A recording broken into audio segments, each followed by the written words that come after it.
I'm a mystery, why don't you solve me? Take a listen to the ground while I'm crawling. Pen and paper to write down your clues. Safe. In my head I can have all my reasons, but it comes out like I'm always leaving. Close the case, now you have all your proof. It's all I can do. It's all I can do. It's all I can do. But you keep on trying, cause maybe I'm crazy as you.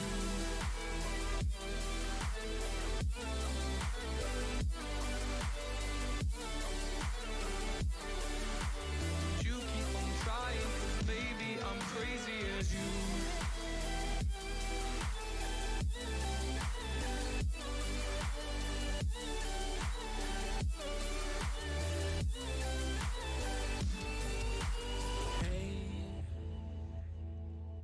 If only my breath could talk for me, I wouldn't be holding back all these thoughts about what we should do. You're not the worst that has fought me. Got my heart just relentlessly dropping.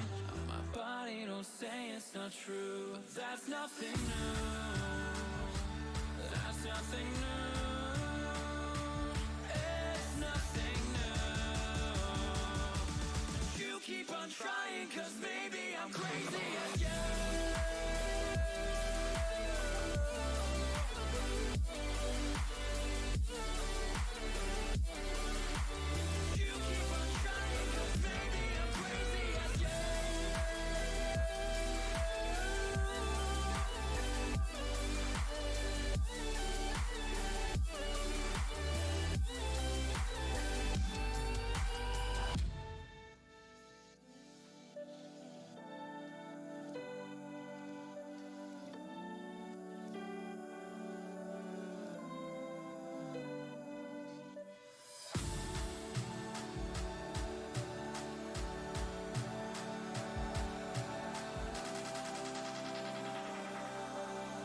Keep on trying, cause maybe I'm crazy as you.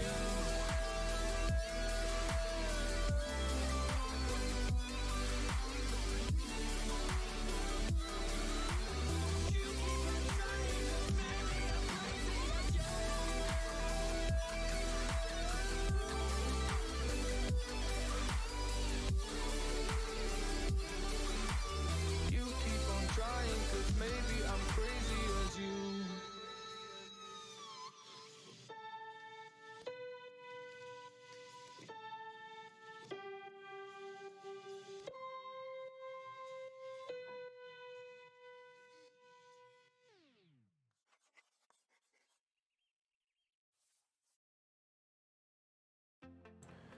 Hello, hello, hello. Happy Sunday. Welcome.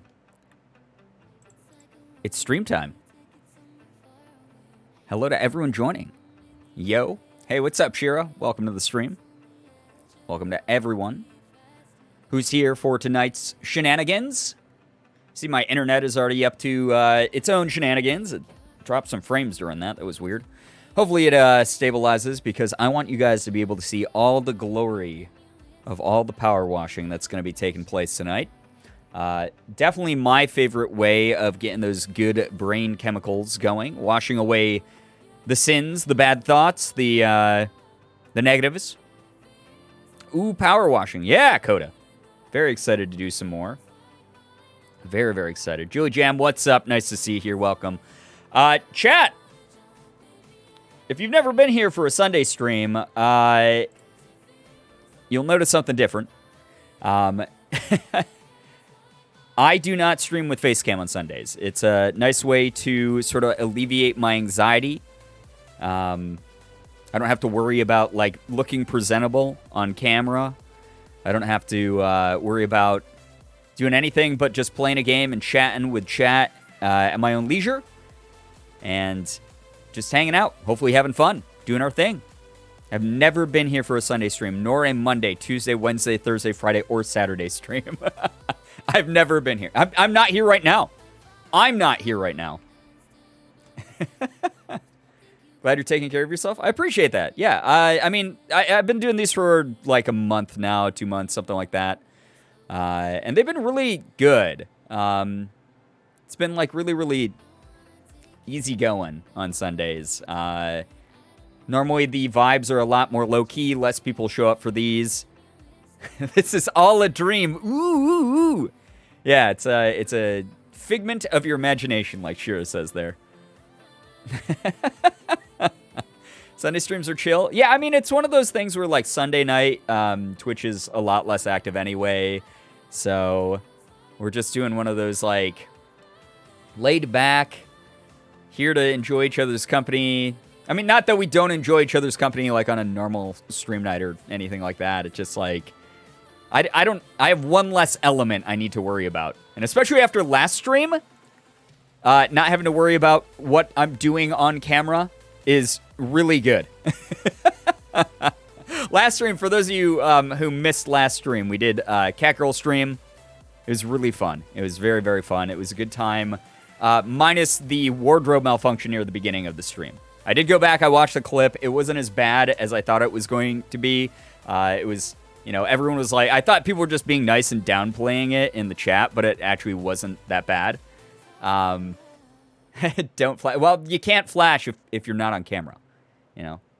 Mega, what's up? Or Omega. I should start calling you Omega, because now that I know the background, the Earthbound reference that your name is PK Omega. I should know that. It's gonna take some adjusting, but it's nice to have you here. Catgirl stream is now legendary. It's you know, it's really funny. I was thinking of it that way as well, Baby Spell, where every streamer has some sort of, like, weird fucking, like, community known, like, stream fail.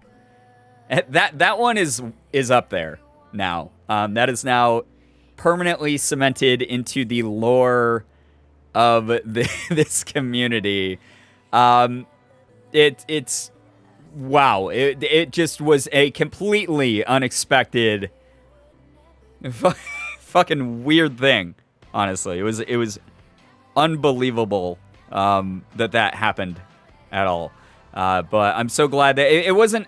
First of all, I'm really glad it wasn't as bad as I thought. Like, in my head, I was like, this was the fucking worst thing that could ever happen.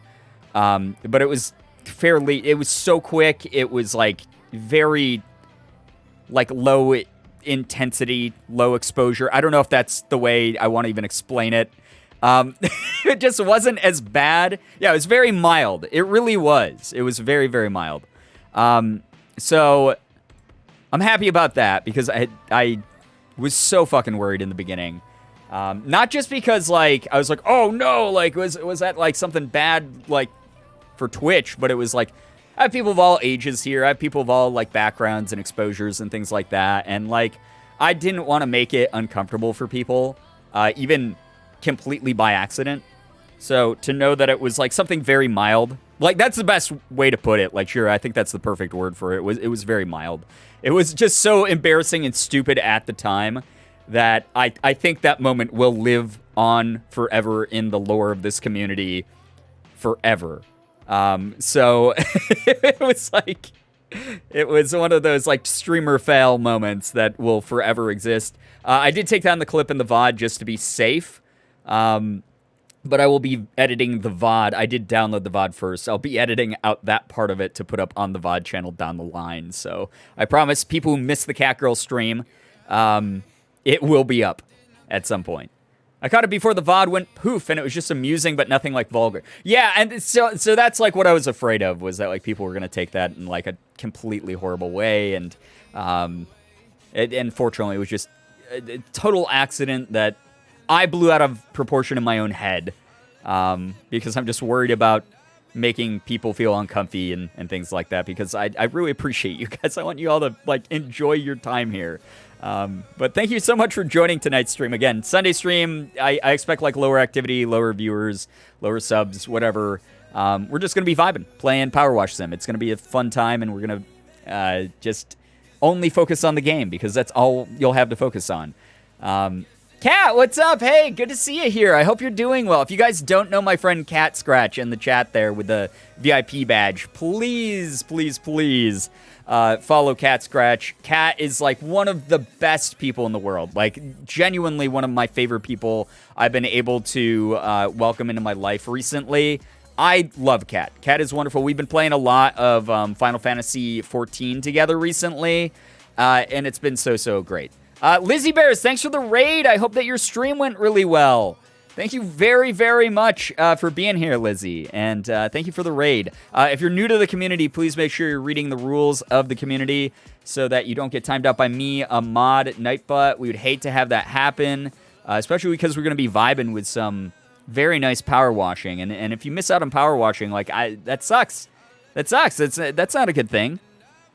Just run around as some cute little cat girls. It's a dream. Yeah, seriously, Cat. That is my favorite part about Final Fantasy 14 is we're all just doing, like, quests and stuff at our own pace. And I do like that we have sort of like the cat girl crew going on right now. I started last night when I was playing. I started doing some of my cooking tasks. So I was just, like, doing, like, a bunch of the culinary, like, ingredient searching cooking stuff, which has been so fun to do, honestly. Teddy, hello, hi, welcome. Howdy, howdy, howdy. I anytime someone writes howdy 3 times in a row, I can't help but think of the scene in Toy Story where the shark is wearing wearing Woody's hat. It was howdy, howdy, howdy. I think that's super funny for some reason. Every single time that scene happens. I don't know why. Since I was a kid, I've thought that scene was very funny. It's my favorite kind of hangout, just vibing and doing a million different things. Yeah, for real, Cat. Again, guys, if you have not followed my friend Cat Scratch, please click that name right there in the chat. Please follow her. She is wonderful. We're trying to get her to partner as well here on Twitch. I would love if you guys helped out with that. I think that would be, like, incredible if we all got our good energy from our community over in Cat's streams and got Cat to partner before the end of summer would be so great because Cat really deserves it. Cat is a fantastic human being, and if you like the energy here, you will love the energy that Cat creates. Seriously. I'll be in and out, though, because I'm finally trying to write stuff for a voiceover reel, thanks to you and Ash. Aw, Cat, you're going to do so great. I'm so proud of you. You're going to do wonderful. Seriously, you're going to do very wonderful. Follow Cat or be fed to the hounds. Yeah, listen to Shira.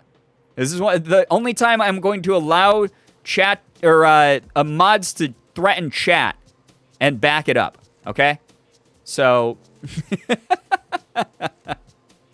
just filled up my car, so time for the drive home lurk. Yo, Max, drive safe. Thank you very much for lurking. I hope that we can keep you good company while you're driving, and that you have a quick, safe drive.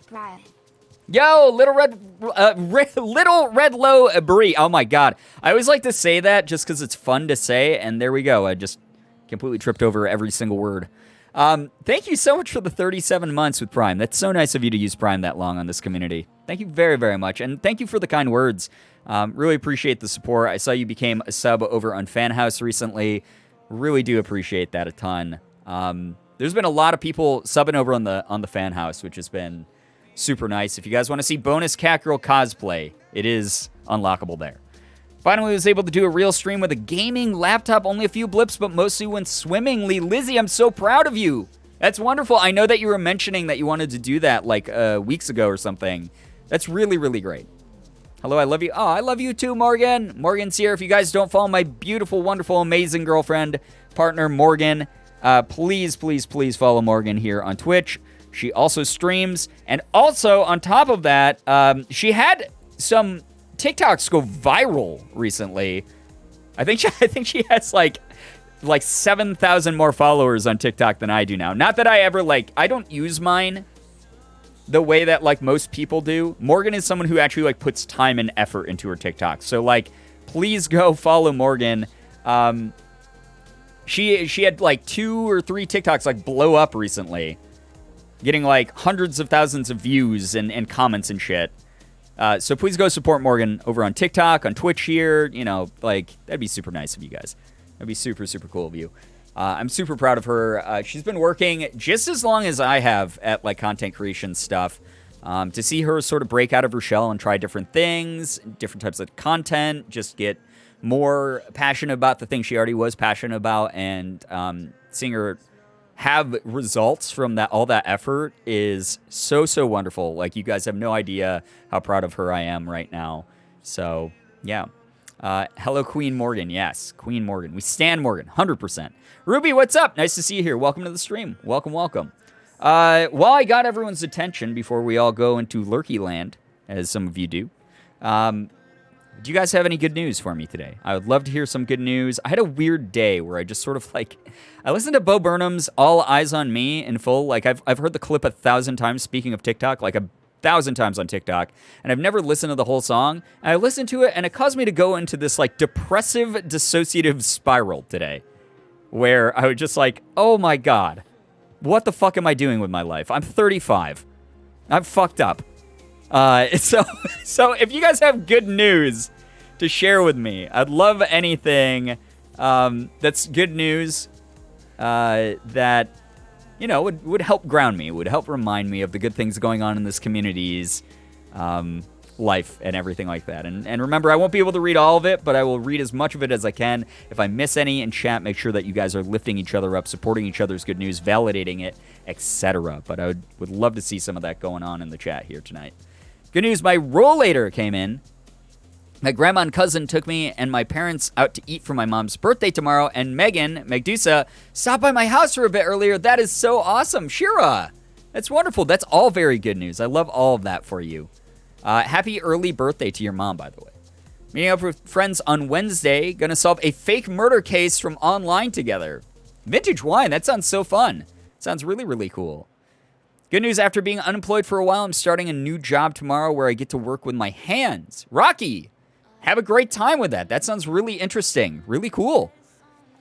Good news, it's my first stream in a bit, and I didn't realize how much I missed it. Well, Sad Soup, it's nice to have you back. It is very, very good to see you here again in chat. My cat went out on her deck with me and played with a butterfly. It was adorable. That's my good of the day. Oh my God, cat, I love that. That's so cute. Did you get any pictures? Is the important part.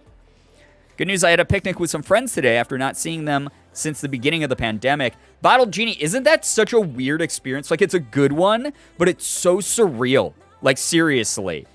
That is really, really awesome. I'm very, very, very excited to hear that you got to do that, though. Brian, not good. Why? I'm so used to saying good news after I start reading something. Brian, 3 people I love were diagnosed with cancer. Oh, that is not that great of news. I'm so sorry to hear that, Moose and Oliver.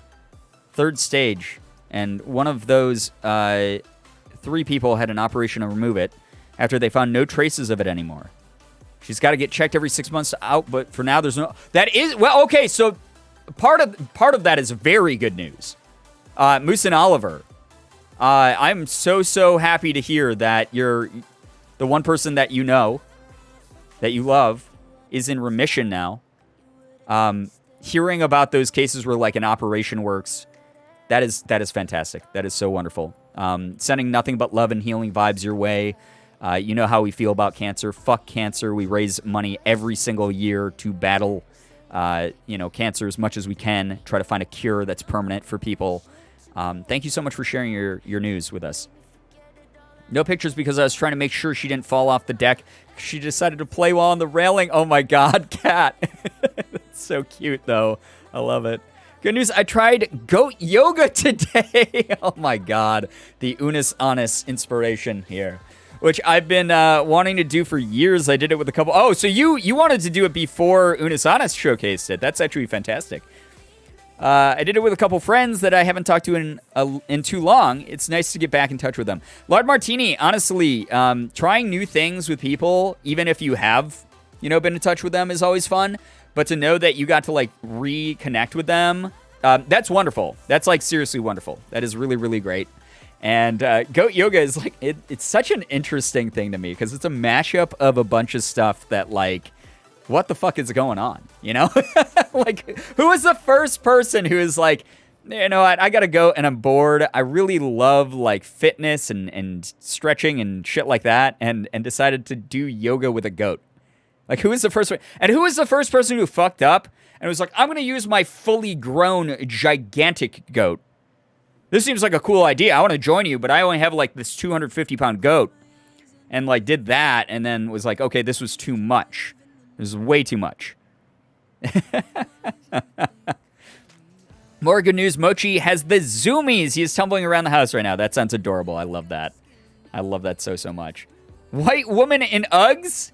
Does that come... Was that like a Western idea? Goat yoga? J. Ray Green, nice to see you here. Welcome to the stream. Someone bent over and a goat jumped on their back. Well, I'm sure that's how it happened, but then, like, they had to do trial and error after that, I'm sure. And then it got like, fucking weird, I'm sure. Oh, man. What an interesting... Why? And also the fact that it was a goat. Like, why not, like, kitten yoga? Kitten yoga sounds great. I seriously think, like, kitten yoga would be, like, really cool. Like, cat yoga. As long as you could get them to not, like, sink their claws into your back. Like, maybe if they had, like, little mittens or something like that. They would bite your feet. Well, but that's the thing is, like, goats bite things that are not food all the time, so you still run that risk. Yo, what the hell is up with the internet? I paid good damn money for this internet. What the fuck? That's the thing, though, is, like, Sig, my cat Sig does not bite me ever. He doesn't bite, like, anything except for food. Well, he bites a lot of things, but he doesn't bite people. Cats wouldn't participate in that? Yeah, I guess that's true. Maybe, flying squirrel yoga. Oh, my God. What about raccoon yoga? Raccoons are really cool. They're very interesting. They love to climb things. They love to, like, chill and do funny, goofy shit. That'd be really, really funny. Raccoon yoga. That's what I want to start. Once, like, things, like, open up entirely and it's, like, safe to do shit again, I'm using all the money from subs and bits and donations here. I'm going to make raccoon yoga. That sounds like it would be fun. Also, a goat stepped on my legs. Oh, God. Wait, the goats are too big to climb us. Apparently only baby goats like the squishiness of human backs. Yeah, I also just feel like the weight distribution on, like, goat hooves, it's so pinpoint, right? So if you guys know anything about weight distribution, about physics, like, the more weight you put on a small surface area, the, like, more pressure that puts onto things it's standing on. Like, it causes more, like, pain. It's a lot more intense. It just, you know, it's putting all the pressure into those 4, like, pinpoint placements of the goat's hooves on your back. I feel like, yeah, obviously, like, a full-grown goat would, like, just punch through your back. Wouldn't be fun. It wouldn't be good. Raccoon yoga is all fun and games until they start grabbing your hair with their little hands. I mean, at that point, like, it's deserved. You know? Raccoons are wonderful, and they deserve to inherit the earth, okay? Like, we're not the only creatures with hands. Raccoons have them, and they're wonderful, and they're playful, and they're goofy mischief makers. They deserve to inherit the earth way more than we do. And they find uses for trash. They don't put trash in landfills. They, like, take trash and they play with it and shit. They repurpose that shit. They're great. Mice have tiny, tiny little hands. They do, and they're really cute. But raccoons have, like, weirdly human hands. Like, if you've looked at, like, raccoon hands, they're, like, really, they got little fingers, and they got fingies they grab stuff with. They're cute. You guys are getting into the heavy animals category. Yeah, I mean, goats are heavy, heavy. New form of chiropractic. Yeah. Can you imagine getting a massage from a raccoon? Or, like, getting your, like an adjustment from a raccoon? Raccoon overlords when? As soon as possible, I hope. Frog yoga. They wouldn't weigh enough, though. They just feel, like, kind of interesting on your back, I guess, right? Because they got, like, little sticky little feets. I love frogs, though. You could imitate them. You could do yoga next to them and do the frog pose, right? That'd be kind of cute. Raccoons look like little old men when they walk upright. They kind of do. Or like babies. They like just like sort of totter around. And they like waddle. They're so funny. I love them. Raccoons are like some of my favorites. Why it's going? I honestly don't know what's happening with my net right now. It was fine earlier today, and now it's like shitting the bed. again. I'm sure what's happening is they're doing maintenance and they did not tell me again. Let me see. Let me check. Let me see if there's an email. Of course. Nope. There's no email. Awesome. Cool. Brian, why did you have to get me into Monster Ultra Sunrise, you damn influencer? Listen, I love that flavor. I'm a little bit hurt. So Mika was messaging me and was inspired to try it. And Mika does not like Monster Ultras at all, which I understand why. They're kind of like harsh. They're really chemically, and they are very artificial flavor. They're a little bit too sweet because they don't use real sugar. They like those artificial sweeteners are so weirdly sweet. So I get it. She said it wasn't like carbonated enough for them, but I was a little bit betrayed. I was a little bit sad because Mika and I have been very, very like pals. We've been good pals recently. And they were like, yeah, I'm not the biggest fan of the Monster Ultras, which made me sad because it's my favorite drink right now. I'm so sorry I got you hooked on them. I have a huge case of them in my kitchen. They're kind of disgusting. I don't know why she didn't like it. Well, I mean, no, I understand why. I don't take like personal offense to when people don't like Monster. Whenever I get sponsored by them, though, then I will take personal offense when people don't like Monster. I like Monster Ultras a lot. I don't like the ones with sugar in them, though. The sugar is like a little bit too much. Like I don't like the sugar rush and crash. When I crash from chemicals in my body, I want it to be, one at a time. Not that Monster Ultra only has one chemical. I think they have all the like taurine and shit that's like not FDA approved as well. But you know what? I only concentrate on the caffeine when I drink those, and I crash from that like a good American citizen does, not from sugar. But I don't mind when people are like, I don't like Monster Ultras. I completely understand when people don't like energy drinks at all. I tried one over the week. What the fuck? My net just totally went out there for a second. Am I still here? I hope so. That was so weird. It completely dropped to zero. Okay, good. Is this going to just blow up my computer now? That'd be wonderful.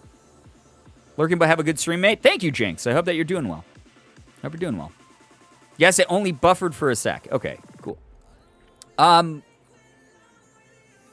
What the hell was I talking about? Oh, yeah, I tried this new energy drink I saw at the store, and I was like, well, might as well try it. Called, like, Alani, or I don't know how to say it. But it wasn't that good.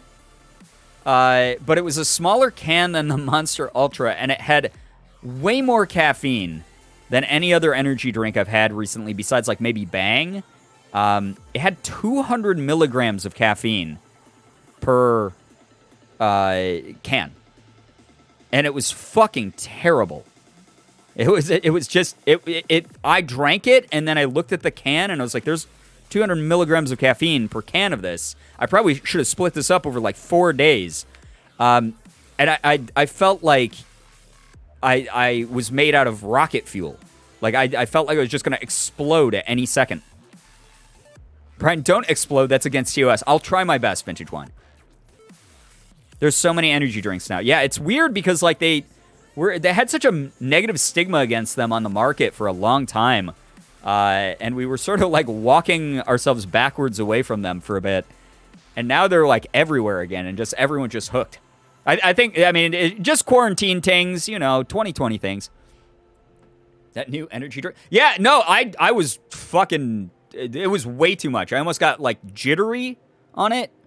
Isn't it recommended maximum amount of a healthy adult to consume in a day is, like, 400 milligrams? Yeah, and even that's pushing it. Like, I can not, yeah, I can't even do close to that much. I have a friend over here who loves G Fuel and is trying to convince me to buy it. Not as strong as Monster. Yeah, I mean, if you like lead, G Fuel's great. If you like heavy metals in your drinks, it's pretty good. Not that I can talk because, again, there's so much FDA unapproved shit in energy drinks that it is not good for you, guaranteed. But it's not like I drink them every single day. Although I have been drinking a lot more of them recently than I want to. G Fuel is one of those interesting brands where they have had so many fucking horrible PR news stories. Does G Fuel have lead in it? Yeah, there's trace amounts of lead found in it. Like, also, there's a specific drama commentator YouTube channel that I will not name. Bearded gnome piece of shit fuckface that has like actual like stock in the company. So as much as I would love if like G Fuel reached out and was like, "Hey, do you want to get partnered?" I don't know if I would take it in like good ethical like consciousness. So that's the whole thing. Is yeah. Okay, thanks for that, Brian. I mean, I don't have anything against people who drink G Fuel. At this point, the company's so fucking big. There's no my dollar not going to them. My endorsement not going to them does not stop them. They're always going to have a platform. They're always going to have money, whatever. You can't fight against that. They have literal, like, fucking cases of cans of it, like, in every store I go into now. It's wild. If you like it, I mean, it's pick your poison type of thing. Both literally because it's, like, energy drinks are poison for you. And figuratively because it's capitalism and the whole no ethical buying under capitalism type of thing. It's one of those things. If you like G Fuel more than the other drinks, I'm not going to shame you for that. I'm just going to cast shade occasionally at their company. I'm not going to shade you as a consumer for that, though. Like, you're, you know, if that's the pep you need in your step to get you through the day, go for it. Drink all of it that you want.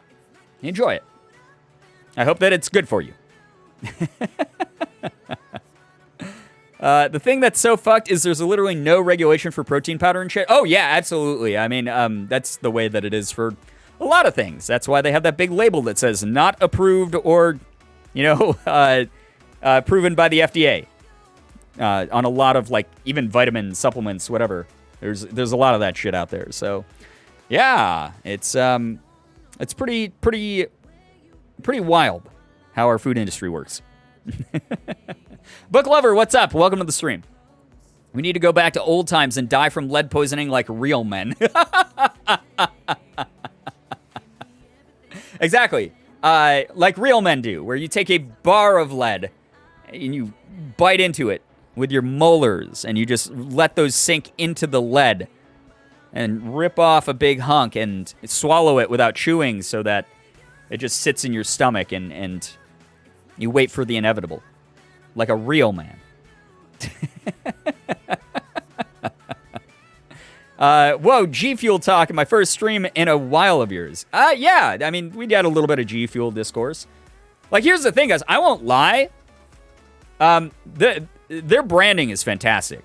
G Fuel has, like, some of the best branding, I think, out of any energy drink that's ever existed. Any supplement powder, whatever you want to call them.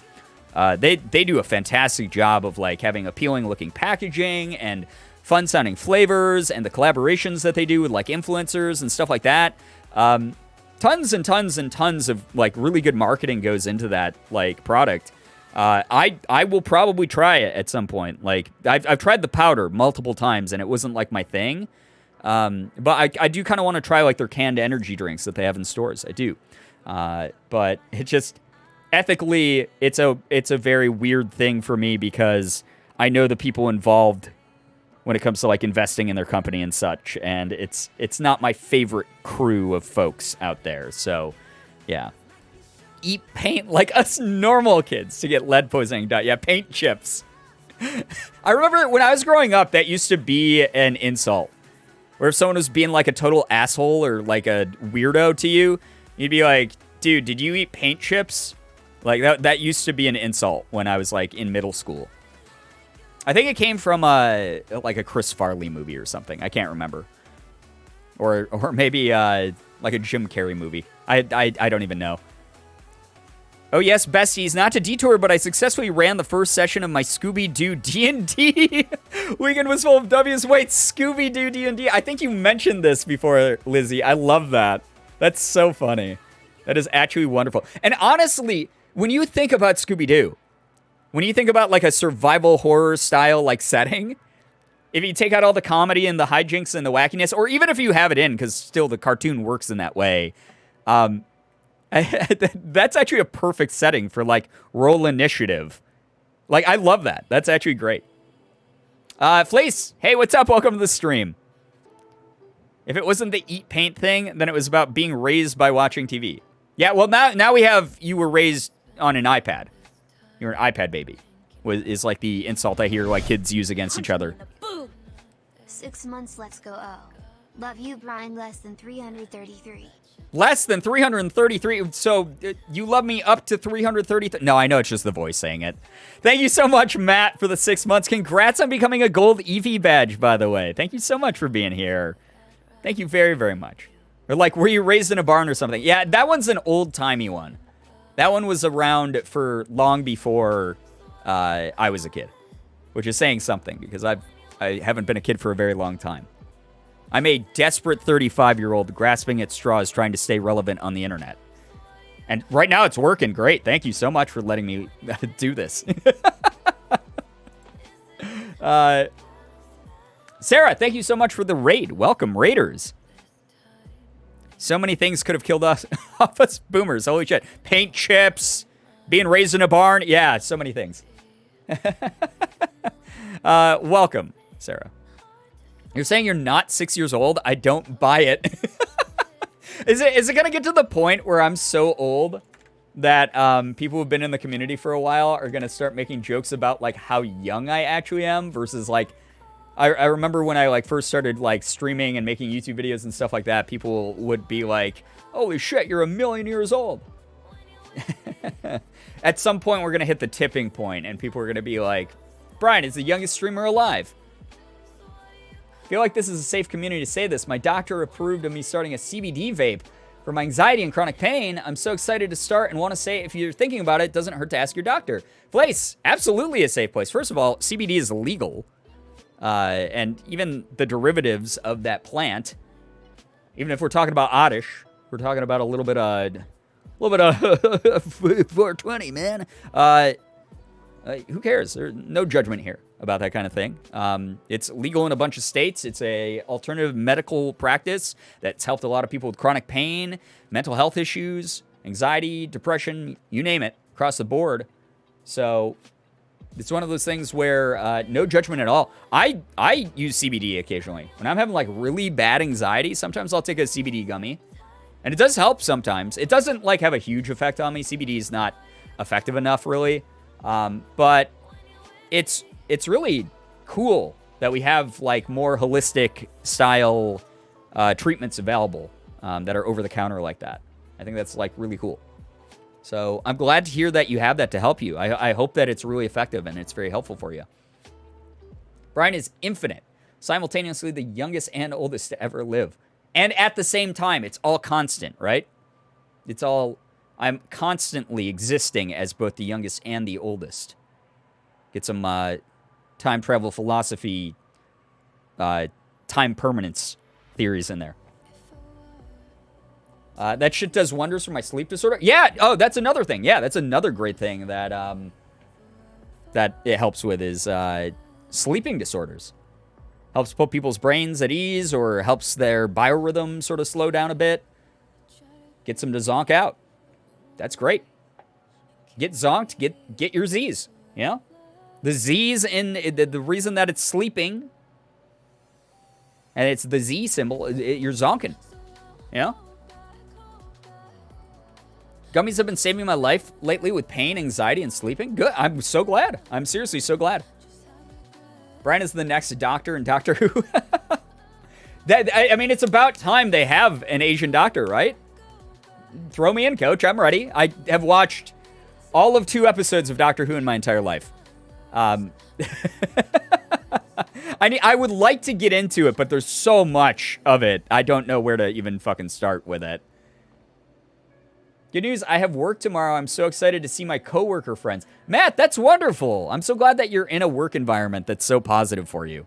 That's really, really good. Looks like my my internet's finally stabilized, so I'm going to start up the old Sprayomatic video game. The old Sprayomatic. A wonderful time for you and your family. Zooted sleeps are the best. You feel like you're floating?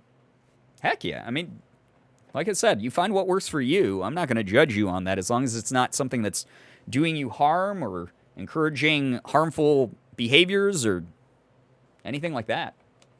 You know? Like, I'm not going to tell someone like, oh, yeah, you just mentioned that you, like, eat an entire, like, brick of cocaine before you try to sleep, and it's helped you do all-nighters. Wow, great for you. I'm never going to encourage that.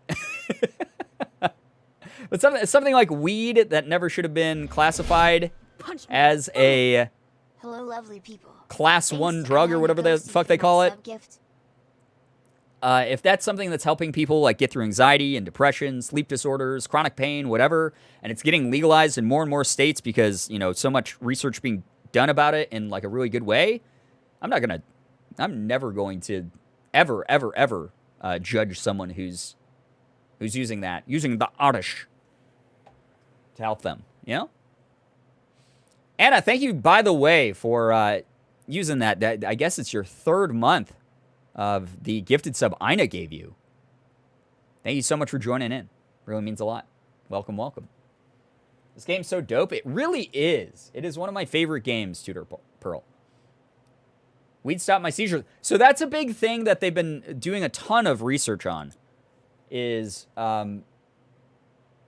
like a lot of people with like seizures, like chronic health issues that are causing them like tremors, things like that.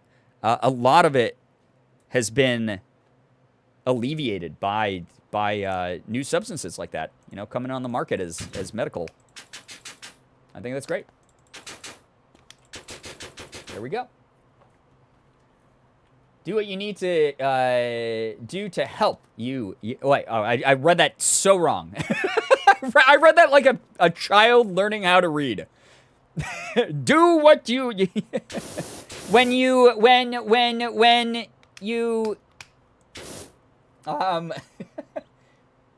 do what you need to do to help you, you know, is what you wrote there, and I agree with that sentiment completely. I think that's wonderful. Woo, let's wash stuff. Oh yeah. Oh yeah. We're washing. We got the power washer going. Oh yeah. When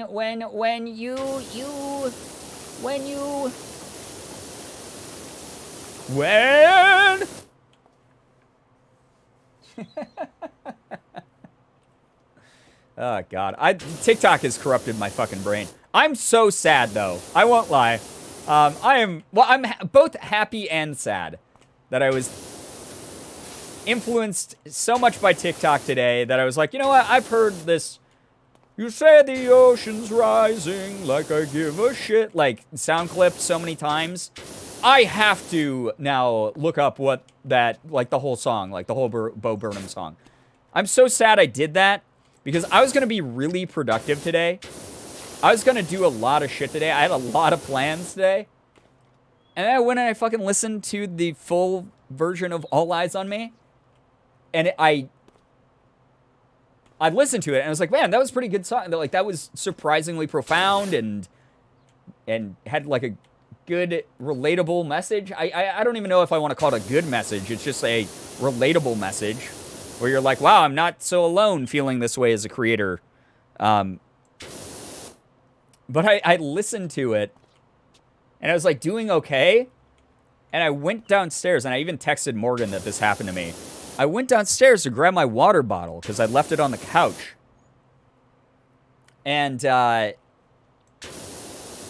was gonna, like, grab it so that I could do some, like, work in the office and be hydrated. And I sat down on the couch, and I fucking completely dissociated. Like 100,000,000%, like not anywhere in like a conscious state of being. Like I sat down, and I just disappeared inside my own brain for a full hour. I didn't say anything out loud. I didn't move. I did not know I was sitting on my couch. I just got lost in my thoughts and spiraled into whatever. for a full hour. So maybe I still wait a little bit before I I watch all of Inside on Netflix. We'll see. But it was pretty intense. And that not a lot does that to me. Here's the thing. Like, that probably sounds so dramatic. People are like, oh, man, Brian really just buying into the fucking hype of Bo Burnham's Inside and, like, saying this, like, dramatic, allegorical story. No. I'm someone who, like, I have a psychology degree. I think about existential shit all the time. I've dealt with major depressive disorder for most, if not all, my life. I am constantly in my own brain, constantly thinking about this shit regularly, especially as a creator who has, when you add up all my social media together, over 100,000 people that follow me. I think about this shit all the time. I'm regularly inside of my head, thinking about how people perceive me and what people like about me and why would you like that about me and how am I going to stay relevant and do the things I still like and all this shit. I think about that shit all the time. I'm very existential, like all the time. You can ask Morgan. I am to the point, I mean, that's part of why I'm in therapy, is I am always overthinking shit, specifically about myself, and, you know, my brain has convinced itself I don't deserve the shit I have. I listened to that song earlier today, and it like affected me. It was like, just, I don't know why. I just think it just was a bunch of thoughts I've never been able to put fully into words. A bunch of thoughts and feelings I've never put into words myself in such an eloquent, creative way. And to hear it sort of echoed back to me in that way, holy shit, it's really good. That song is really, really, really good. That song is a tier 1 masterpiece. From the sound effects going on in the background of, like, the crowd cheering and laughing and shit, to the actual message of the song, like, it goddamn, that's some good shit. It was really, really, really good. I'm happy I listened to it. I'm not like, oh, I'm now never going to leave this glass case of emotions. Like, I'm so happy I listened to it. But also, I'm equally questioning everything I've ever fucking done in my entire career and lifetime. What I've done to double down on who I am as a person.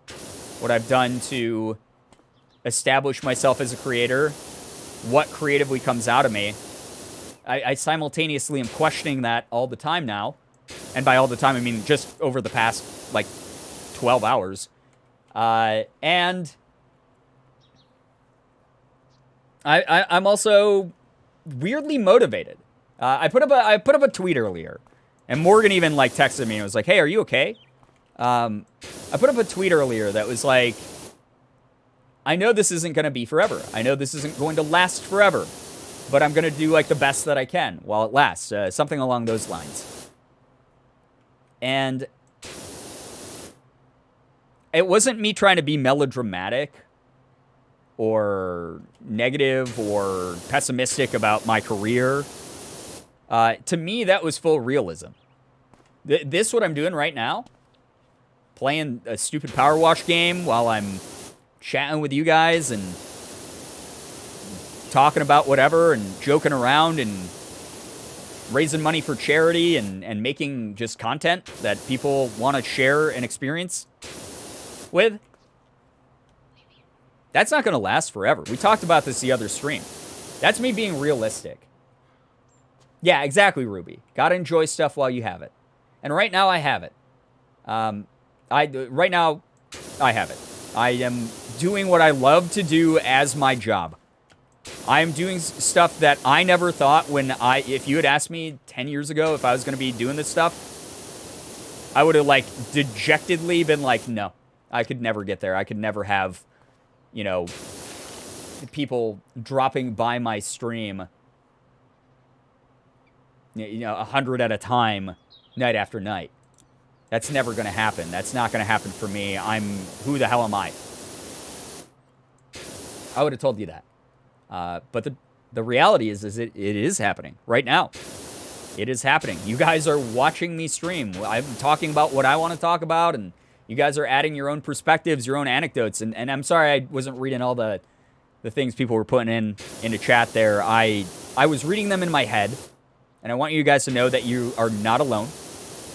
I think that the beautiful thing about Bo Burnham's existential triggering content is that it reminds us all we're not in this alone, and that we're all sort of dealing with similar mindsets in life, which is kind of a wonderful sense of community.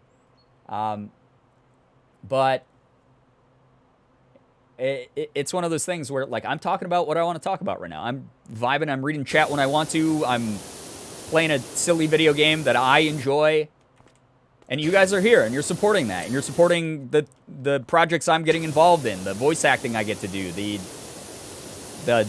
VOD channel, everything. Like, that's awesome. That is so fucking cool. Like, how many people get to say that? Like, that they do that as their job? Not that many.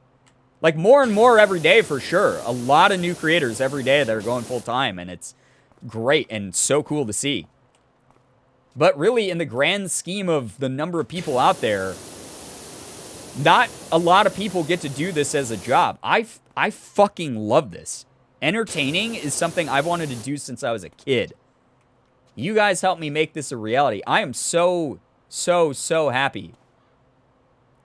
And I just want you guys to know, like, I'm putting my all into it. I'm doing the best I can every single day to make the best content I can, to make the best interactions I can, and experiences and memories I can for all of you.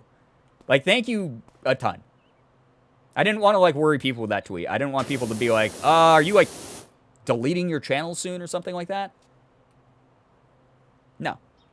I'm going to do this as long as it lasts. And the entire time, I'm going to be so grateful for every opportunity all of you have given me. Thank you so much. Like, seriously, thank you so fucking much. Dude, I'm so fucking pumped for this game. I actually smacked my fiance in the arm when you announced it on Twitter. I love this game. We've been doing... this is like map... probably like 7 or 8 or something like that we've completed. Actually, I think I can check that.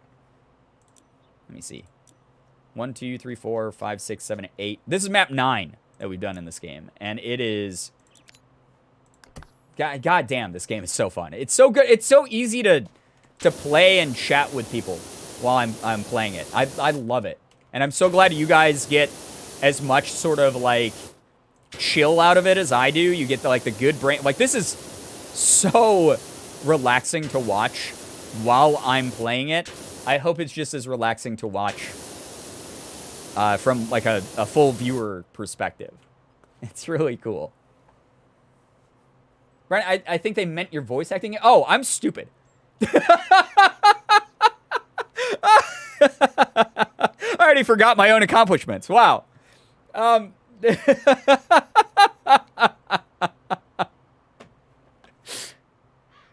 that's so funny. I'm such a fucking idiot sometimes. Give me a second. Holy shit. Look at this instead.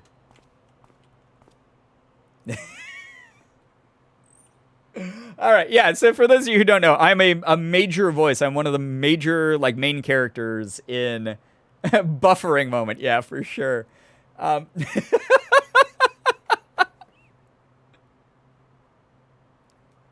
am the voice of Seven, the K-pop idol slash laser sword, like lightsaber, that is in the upcoming game Boyfriend Dungeon, which is an action hack and slash adventure dating sim hybrid game. It's really cool. It's got something for everyone in it, including polyamorous relationships, ace routes where you don't have to date anyone at all, but you can still, you know, strengthen your weapons and strengthen your friendships with people in the game. There's a cat character. There are people of all ethnicities, backgrounds, sexualities, gender identities. You can be a non-binary character if you want. It's fucking cool as hell. The team that I worked with, Kit Fox Games, is unbelievably forward-thinking, progressive, inclusive in their game design and their vision. They're awesome. They're so great. But I am the Korean K-pop star 7, and it was such a cool role to take on. It's my first, like, super big, major voice acting role. I am officially... I mean, I guess I've officially been a professional voice actor for a while, because professional just means that I got paid for work that I did. But this was, like, very, very large. Very, very big role. I recorded a lot of lines for it. Potentially we'll be doing more if the game is successful and they do DLC. It is one of the most, like, anticipated games, like, Kickstarter's ever done. Do you know when it's coming out? Sometimes they just keep telling me very soon, but they haven't leaked the dates. It will be sometime this year, though. And seeing as how somehow we are at the end of July already, I don't know how the fuck that happened. I could have sworn it was the middle of July, like a day ago. It's not many months left in the year, so it's coming out sometime this year for Steam and for Nintendo Switch. But this is the first huge role, so I am officially, like, officially, now that I'm able to talk about it, a professional voice actor in a very highly anticipated game. And I'm fucking pumped about that. What even is time, honestly? I don't know, Joy. I don't know. I got to register for my classes so soon, but I keep procrastinating. Good luck, Tiramisu. I remember the scramble to do that was always so annoying. Like, I would wake up at, like, 6 a.m., log onto my computer, and just, like, keep hitting refresh on, like, the classes I wanted. Or they'd, like, throw me in a queue, and I'd have to, like, hope that my number was, like, soon enough to get the ones that I needed for, like, prerequisites and shit. Half the time, it wasn't even classes I wanted to be in. It was just like, God, I need these classes to fucking get into the other classes I want to be in. So, yeah. Congrats, that's so cool. Thank you. I appreciate that, Caitlin. That's nice of you to say. In my head, it's late May. Yeah, I feel you on that one. 100%. In my head, this has just been an extension of 2020. So, yeah. Q-woo. Oh, God. That might be... Megan, you've been here for a while. That might be in, like, the top 5, like, most terrible things you've ever written in chat. Some professors want you to email them to get off of the wait list, and some get annoyed by emails. That's weird. I never had any professors that were, like, openly annoyed by emails. Every now and then I get, like, really short replies back, but I always played it in my head as, like, oh, they're not, like, annoyed with me. They are so busy and they have so many things to get around to, which was probably true as well. So it was a really believable narrative where I wasn't like, oh, I'm being a bother. It was more of like, oh, it's their job, and they're doing other aspects of their job as well. So, in my head, I'm still 17 and in high school. Morgan and I just had this talk, and granted, if you guys are below the age of 18, we do have a channel rule here. Do not share your age if you're a minor. That is to keep you safe. That is not a Twitch rule, but it is this community rule. Just because we are wholesome and chill and fun does not mean that everyone who's lurking the stream is. So you don't want to be sharing that private info. But Morgan and I were just talking about that specific thing, I think yesterday, where don't sell yourself short and say that you're forever 17 or whatever in your brain, because no offense to anyone who's under 18. No offense, I mean, because there's not like a time cutoff. I mean, look at me. I'm in my 30s and I am a dipshit. But when you're 17, you have not experienced enough of the world to, like, make a true assessment of, like, who you are as a person yet. You might have strong characteristics. You might have certain aspects of your personality that you think will stick around forever and might stick around forever. But you are not fully formed yet. And that's not an insult. That's not a gatekeepy thing. You are really young. Should not feel like you're fully grown yet because you're really young. You have so much shit to like go through still in life. Some of it's going to be bad, sure, but a lot of it's going to be really awesome. And it's going to be character building, and it's going to be something that you like internalize and take with you for the rest of your life, and it's going to be so important to forming you into the person that you'll become. Don't sell yourself short at 17. I feel like super young in my brain all the time too, but that's only because I have a lot of the same interests and hobbies that I did when I was a kid. But I, as an adult, have the liberty to be like, I can pursue those in my free time whenever I want because I get to set my own schedule and I get to buy the things I want to and yada, yada, yada. But wait until you're like 25-ish is what Morgan and I always say. If you are in your 30s or your 40s and you still feel 25, that makes a lot more sense to me because at like 20, actually that is a true fact, Megan. Your brain doesn't even finish developing until your mid-20s. Yeah, like physically. Real life is not when you're like 17 and 18. Like you deal with real life issues. I'm not trying to diminish or invalidate anyone's struggles. You absolutely deal with real life issues, but you do not have like the freedom that you do as an adult when you're that young. You do not have the freedom to explore yourself. You don't have the freedom to explore your life or the things around you financially, socially, etc. to the same degree. And chances are you're stuck in your hometown at that age. You're going to school or you're entering a trade school or something like that. That's okay. That's not a bad thing. That's just a very limited, very short point in your life. Give yourself a little bit of time and know that even your 20s is super goddamn young. You have so much potential in your 20s, sure. People have expectations of you in your 20s because it's no longer a teenage year, sure. Understandable. You're the one who gets to set those expectations as an adult as you go through life. You're the one who gets to move those goalposts, as we talked about before. You're going to figure it out, I promise you. When you're in your 20s, you have so much time. You have the world at your fingertips in some ways that other people don't, whether they're younger or older than you. When you're in your 20s, it's a time to explore. It's a time to make mistakes, recover from them, and learn from them.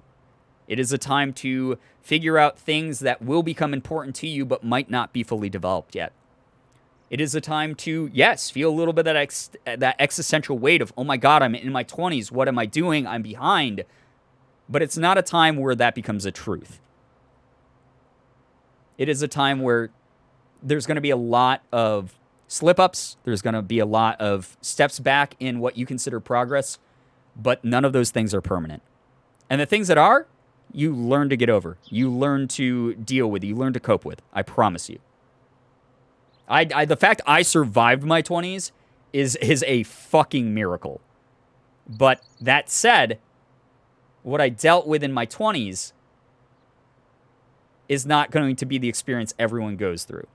And it is not the experience that I'm living now. And what I'm living right now is actually very exciting because I kind of know who I am. I have existential moments. I question things, but I only question them because they challenge what I think I already know. And that's okay to incorporate those types of ideas into who I am. I spent the first half of my 20s failing, but I know who I am now, and it's so worth it. Then you're doing great, Star Squid. And it's just the beginning. You're going to just get better and better. I promise you. So, again, if you are someone who's like, oh man, I'm in my 20s and I haven't accomplished X, Y, or Z. Oh, life's wasting away. All this wasted time. What am I doing? You're so fucking young. You really are. You are so fucking young. There's the only people who believe in lost or wasted time, and have that as like a mindset or like life philosophy, are people who have given up. I'm sorry to hit people with like a fact that might hit a little close to home or hurt, but the only people that think that there's like wasted time or time that's lost they can like not get back are people who have given up. people who are either too lazy to try harder or actually don't know what the fuck they're talking about. Because I know there's the time is a social construct. I know there's that. But you get to set those expectations. You get to set those goals as an adult. You get to figure that stuff out. No one is putting a time limit on you except for you. And if other people are trying to, too fucking bad. It's not their life. You'll figure it out. I really, really promise you that you will. Your 20s are so young. You have a lot of time to do a lot of stuff. And you are going to do so much more than what you did in your 20s. You are gonna go on, even if you had the most eventful 20s ever. You're like, what are you talking about, Brian? I'm international pop star, all grown up, Hannah Montana. You might have done a shit ton in your 20s. I promise you there's so much more to life that you're gonna do post 20s. I promise you. And you don't have to believe me, but if you don't, then I'm so sorry you always see the glass half empty. I don't feel like I'm wasting time, but I'm also frustrated that I'm too scared, lazy, whatever, to explore my identity. It's hard to describe. I mean, that's totally valid. I mean, that's the other thing. I'm not invalidating people who are like, oh my God, I can't budge, though. What? It's not that easy. I can't just budge. I'm not invalidating that. I get that. Anxiety's a bitch. But, like, especially when it's something that important, figuring out your identity. Sometimes we just put things off. All that means is you need a little bit more time to let that, like, sort of marinate. You need a little bit more time before your motivation matches up with your expectation. And then once those things match up, that's when it's the perfect time. And you'll know. You'll know that's the case. And it's going to be great. I promise you. You're taking things at your own pace, and that's okay. It's the people I'm talking to are the people who are like, oh my God, my 20s, I'm so old, I haven't done anything. Who cares? If you haven't done anything, then it means you're taking your time. You're figuring shit out, like all of us are doing, all the time. You'll get to a point where you'll know a little bit better. You'll learn a little bit more.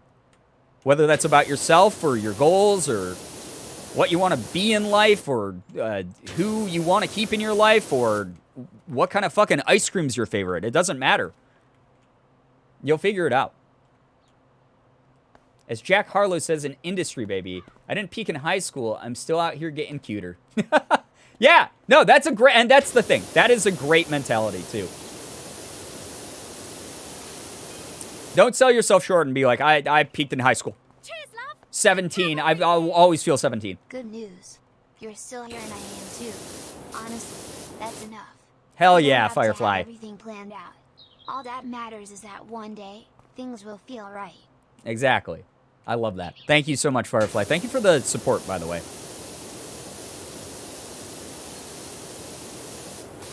That's the whole thing, guys. There's no time limit. At the same time, I get the draw of like, oh, when I was 17, things were simpler. I could just like Pokemon cards, and that was my whole personality, and that was enough for people. Sucks. That's not really how life works. You know, you unfortunately have to go out and figure out stuff, and that's not me being like, oh, suck it up.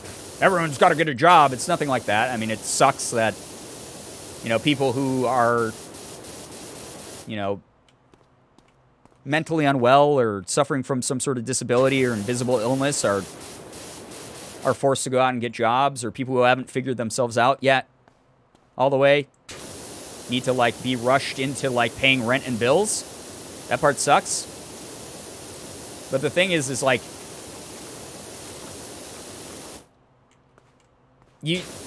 any of that causes and forces you to grow up a little bit. 17 is a year where you haven't seen the world for what it is yet, for better and for worse. So if you sort of still feel that way, I'm guessing like you're still pretty young. And I hope you know that there really are better days ahead. There's going to be a time where you wake up and you're 30 and you're going to go, man, I still remember what it was like to be 22. Wow, and I'm so glad that I have that background and that context. Man, 22 sucked. Look at me now doing better than then. I promise you. Oh god, it's a watermelon. It looked horrifying before it was watched. Yeah, the skate park is all watermelon themed. Like this bowl here is a hollowed out half watermelon. So it's pretty cool. I like that.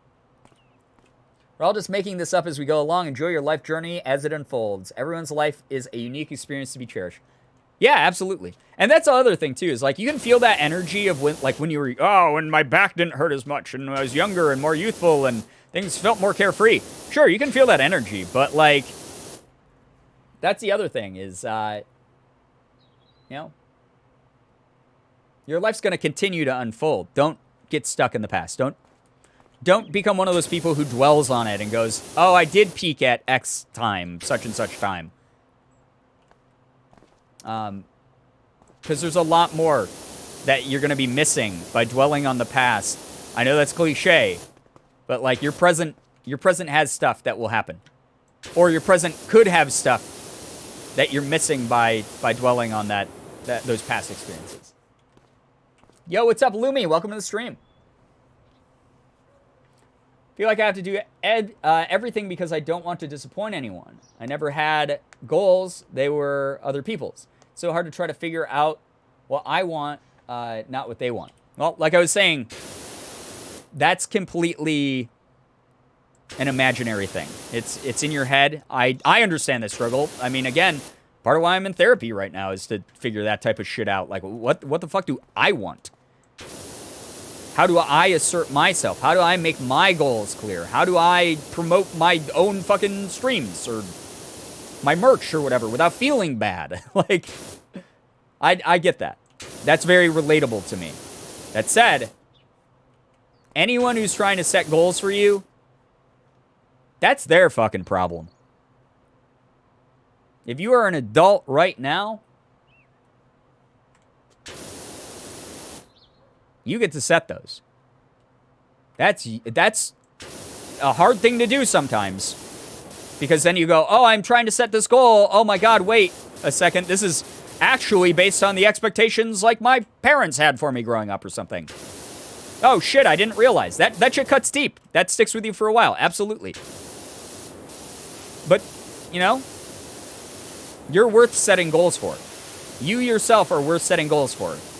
It is worth it to figure those out. And the more you do self-talk and the more that you encourage yourself and the more that you're proud of yourself and the more that you are setting those expectations, those boundaries that we all deserve to have, the easier that's going to become over time. And the better at it you're going to become at it. And you're going to start seeing yourself accomplishing those goals in really big ways you never thought was possible. And it's going to be really cool. As American Horror Story said, high school is just a blip in your timeline. Don't get stuck there. I talk about that all the time, honestly. It is very, very, very easy to think about the past and be like, oh my god, those were the better years and stuff. But then when you like look at them in the grand scope of your life, like, or if you're in high school, for instance, like that's, again, sort of the only scope you have of reality. It's all you've ever really known. It's all you've ever been subjected to and expected to be involved in and everything. That's a sort of rite of passage for a lot of people. But it's not the only era or saga in your life. It's a very, very short amount of time in the grand scheme of your life. It is so short. And I know that it's so hard to not believe that when all of your social interactions and all of your responsibilities, like academic expectations and like, oh, your future, you gotta get good grades so you can go to a good college and whatever, are all in that. Like, I get that. I do remember what it was like to be a kid and being like, oh my god, everything sucks. Oh, there's so much, the weight of the world's on me as a kid. What the fuck? Adults don't know what it's like to be like this. I'm an adult. I absolutely fucking remember what it was like. I'm not saying you don't have responsibility, you don't have pressures, you don't have anything like that going on for you, but all that stuff that you're feeling right now, if you're like a kid, it's not forever. It's a short 4 years. Then a lot of it goes away, I promise you. So, yeah. A lot of it goes away.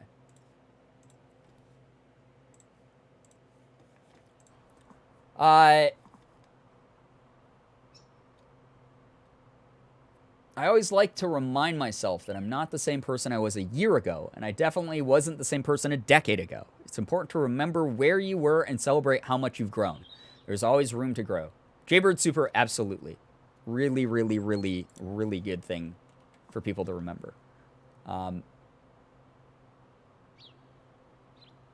You don't have to take a straight path either. Things are going to meander. Sometimes you're going to backtrack. Sometimes you're going to forget what you were doing and get distracted and fall off the rails a little bit. That's not the end of your journey. That's just like a detour. Someone, I can't remember what the quote is, but there's like a really great quote about like a slip up is not a dead end, it's a bend in the road. That's super, super real. Progress is never linear. Exactly. Exactly. And we each have our own paces. We each have our own very unique roads that we're walking along. If you want to look at life as like a path, no one's road looks the exact same. People might make you want to feel like, oh, this is the easiest way from point A to point B. But that's for their road. That's for their journey. If it takes me a little bit longer to do something than it takes you, so what? I still did it. I also burped. I'm so sorry. I did not mean to do that right into the mic. Your journey only ends when you decide it does. Growing never stops. Hell yeah. 100%. By the way, it's a Sunday night at 11:40. and there's like 100 people here. Thank you. Thanks to everyone joining, by the way. Can I get a quick lurker pride spam? If you are a lurker right now, you don't have to out yourself any more than this. And you don't have to do it if you're not comfortable. But if you're a lurker specifically, drop some pride in the chat so I can see that you're here watching the stream. Thanks for lurking. Thanks for... I forgot I did this. Thanks for using your time. Sharing your energy here with this community. You guys are awesome. Thank you. There's so many of you. We really appreciate you a lot. Like, thank you, thank you, thank you. You guys are great. So, yeah. I really appreciate the time people spend in this community. It's awesome. We love our lurkers. Yes! We freaking do. You guys are great. You guys are wonderful. Thank you for being here. It's like the last night of your weekend, and you are watching a 35-year-old wash imaginary dirt off of an imaginary surface with imaginary water while I, like, lecture/rant about growing up like an old fucking crusty boomer idiot. Thank you for being here. That's really cool of you. Like, thank you very, very much. Thank you very, very much for sharing your time. Thanks for listening to me. Thanks for thank you for like letting me do this as my job. Like that part of it is so fucking cool. Like I'm gonna do my best for you guys, even if I'm old and wrinkly and falling apart, using a walker, whatever the hell. I'm gonna do my goddamn best to make the best content I can for as long as I can. Again, we talked about this before. This is not gonna last forever. Me being a content creator, I can't determine when this ends. Realistically, there is an ending, because there's an ending to everything out there. My career, me, I am a 30-plus-year-old trying to desperately stay relevant here on the internet, making content I hope is relatable and fun. That said, that's not dissuading me from doing said things. I'm going to always do my best, and I'm going to do this for as long as I can, as long as you guys let me do it. There's no end in sight right now. There's no end in sight. So, it's like, thank you. Like, it's really, really cool of you. Brian, hanging out here is like hanging out with the older brother I never had. It fucking rocks. You tell it like it is, but also make people feel so validated and give such chill vibes. That's a nice... Thank you for putting that way. That's nice of you. Honestly, like... The only reason I ramble about the shit I ramble about is not because it's like, I know better than you guys. Hey, listen, I went through the ringer. I'm an adult, so I know more than kids. I know more than people in their 20s. A bunch of stupid, baby, privileged college kids. Like, it's nothing like that. It's because I've been there. I've been exactly where you've been. I've dealt with such shitty shit in my life. Some stuff I will never, ever, ever, ever, ever fucking talk about, except for, like, with Morgan and my therapist. I've dealt with a lot of crappy things. And I just don't want people to deal... Like, if you're dealing with it, I want you to know you're not alone, and that there's hope for you, and that things can absolutely change.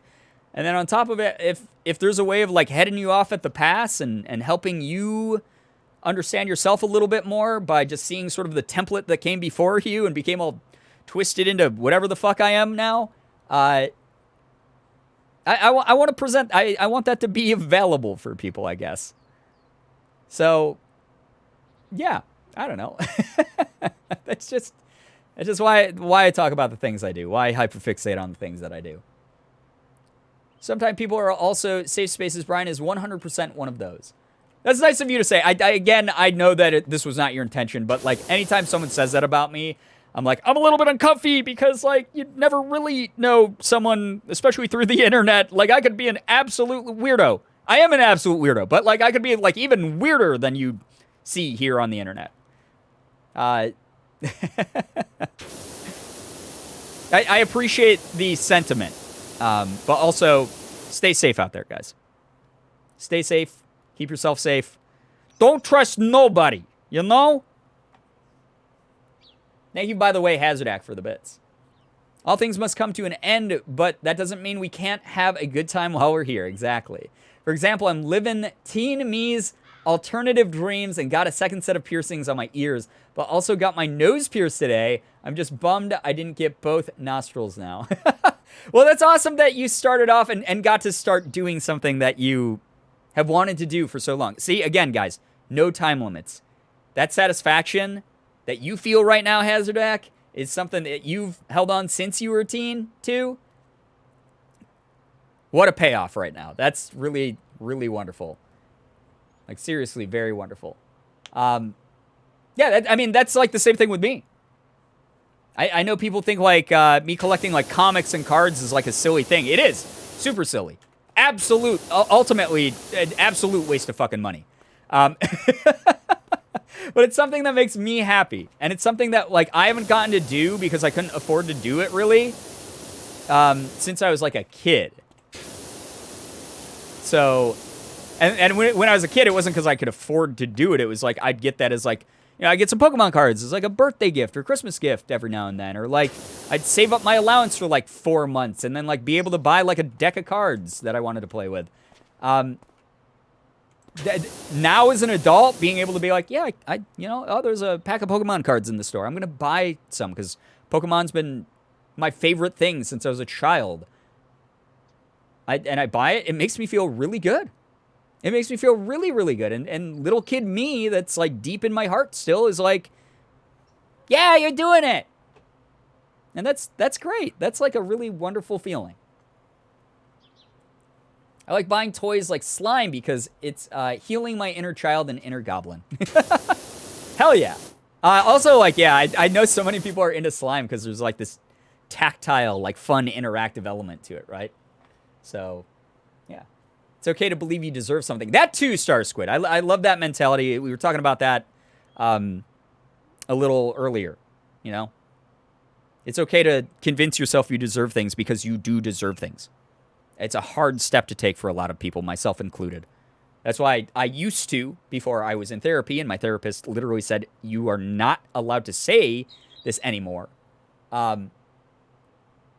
Like, I used to say, I don't deserve this. This is too much. You guys are giving me too much.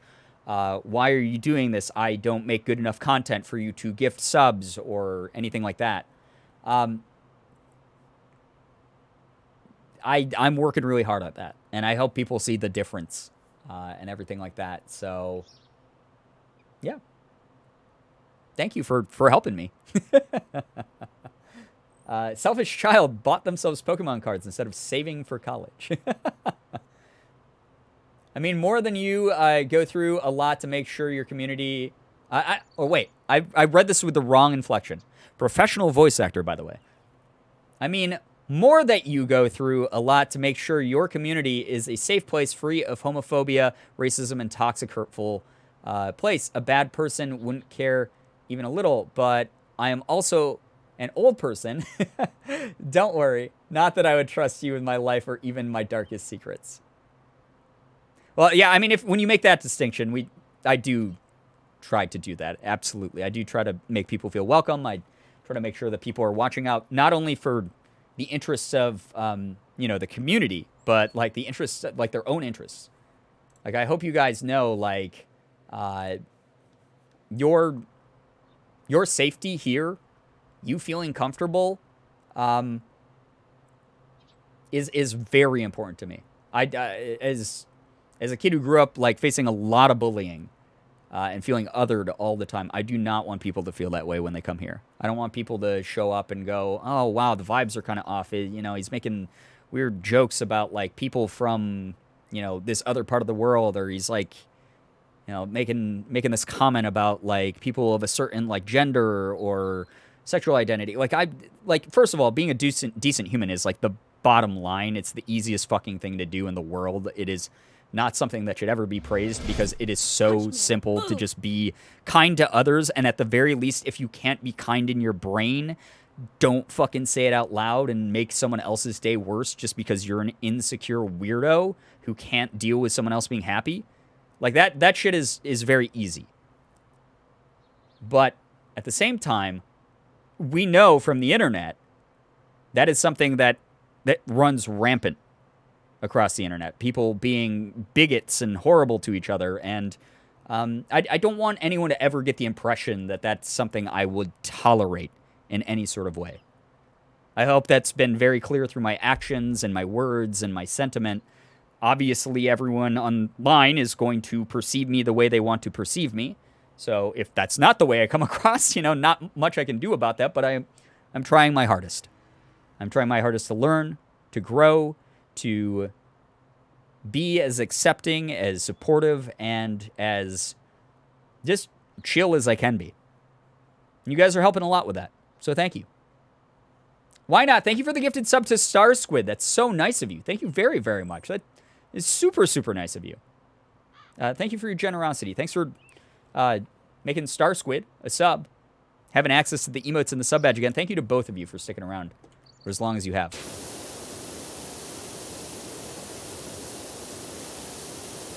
But yeah, that's nothing else profound to add.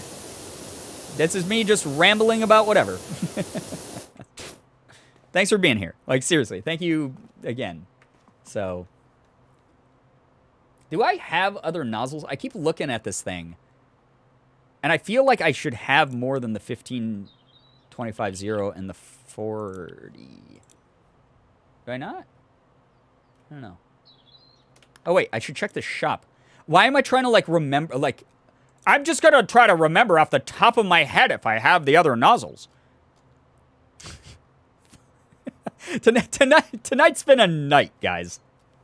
Between me not knowing that Boyfriend Dungeon was being talked about earlier and, like, that. Apparently it's been 16 Holy months. shit, Johnny! 16 months. Really appreciate that a lot.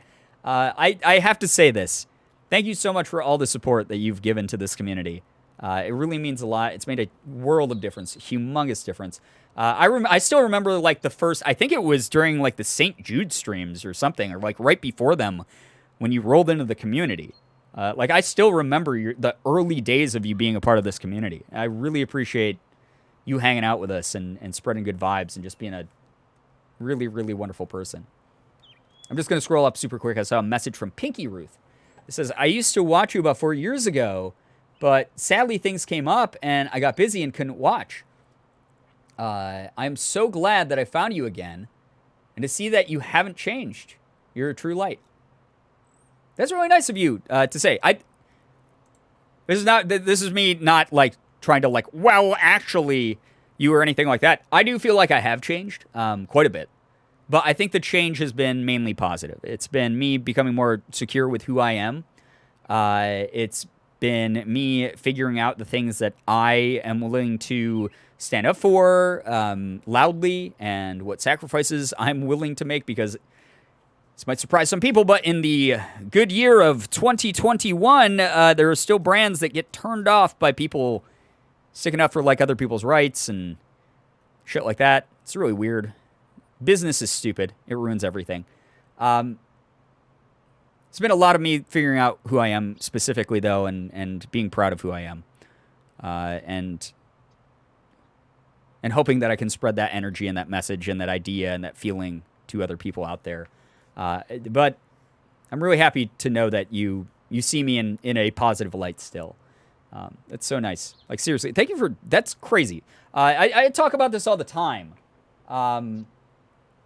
Where, like, people have been here since, like, my YouTube days. Like, people would start watching me back on YouTube years ago, or they found me through one of my friends' like collab videos, or they have found me at the very beginning of like my Twitch streaming like full-time career or anything like that. You guys are awesome for sticking around. That is unbelievably flattering. But also, those of you who haven't, those who have taken a break from the community and come back, like what Pinky's talking about, that's okay. Like, that is all right. You have your own lives to live. You have your own priorities. You have so much going on.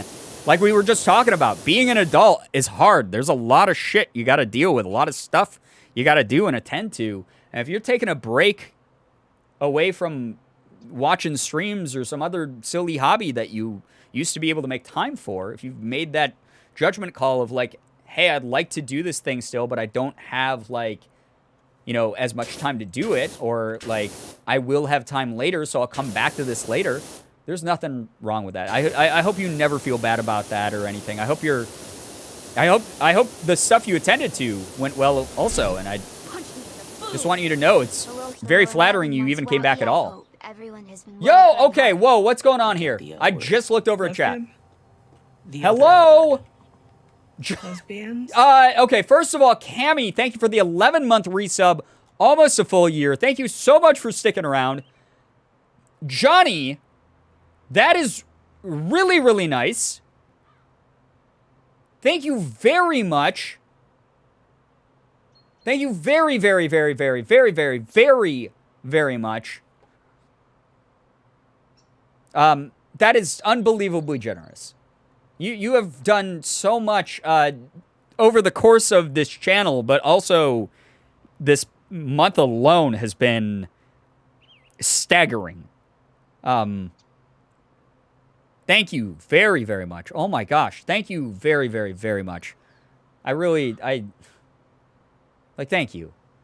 That's so nice of you. Thank you so much for your generosity. Thanks for helping support these streams. Thanks for letting me do this as like a thing that I was just explaining to chat before you resubbed. I love doing. I love this. This is such a cool thing to be able to do. Still birthday month. I used to fight you. Like, it feels like, I don't know why I said I used to fight you like it was years ago. It feels like it was years ago when I first was like, all right, just because it's your birthday month doesn't mean that you shouldn't be treating yourself. God, that was... Oh, gosh. Thank you very, very much. I I used to fight at the beginning of the month. I was fighting you like tooth and nail about that, but now I'm like defeated. Thank you for the 16. Sky, what's up? Welcome to the stream. Thank you so much for being here. Johnny versus Brian always. It does feel like that sometimes. I forgot we gift subs on our birthdays. Can't wait for that. That's not a tradition. That should not become a tradition. There's no fighting birthday month. I mean, I can't deny it's your birthday month, but in my mind, you should be treating yourself all month long. Let me read these. Let me read these 16 names that got gifted. If you're someone who just got gifted a sub, make sure you're saying thanks to Johnny, because that's really, really nice. Very generous. Very sweet. Thank you so much. We got MK Bear 9, Paintbrush Hero, Jack Lizker, Earn the Lame, or is it M the Lame? No, that's Earn the Lame. Savvy K, Bloody, like a lot of O's and a capital D. Rollies. Why did puberty happen? Rolly 863. I have wheels. Marie GA. OMG GTI. Not the cheat. Oh, Sarah. Kara Rosie. 6 Alana. Storm Zereth. Benny Arcane, and that youth guy. If any of you are here, make sure you are saying thank you. Please enjoy being subs here. Enjoy your sub badges. Enjoy your emotes. Like, thank you so much for checking in on the stream. Thank you again to Johnny for that unbelievable generosity, making other people's days. I'm treating myself by doing what I can to make sure if there are any people that might not be able to afford a sub, still have access to the emotes and all that. That's nice. It's a really nice mentality. Well, thank you for that. And I'm sure every single person you've gifted subs to is very grateful for that. Thank you. Johnny being a Leo, so true. Yeah. Here's the thing. I live with Morgan, who, like, does tarot as, like, part of her job and, like, knows astrology very well and all this stuff. And I have no I still don't know what the fuck that means when someone says something like that. I, like, vaguely, like, I am a Scorpio, moon, sun, some other placement, like Sagittarius rising, and I only vaguely know what the fuck that means. I know it means I'm, like, spicy and, like, kind of shitty to people sometimes. I don't know. Like, I forget all the time. I know that I'm sassy and spicy. As Brian says, he's a Scorpio, moon, sun. Morgan cringes. No, she is able to put up with me for some reason.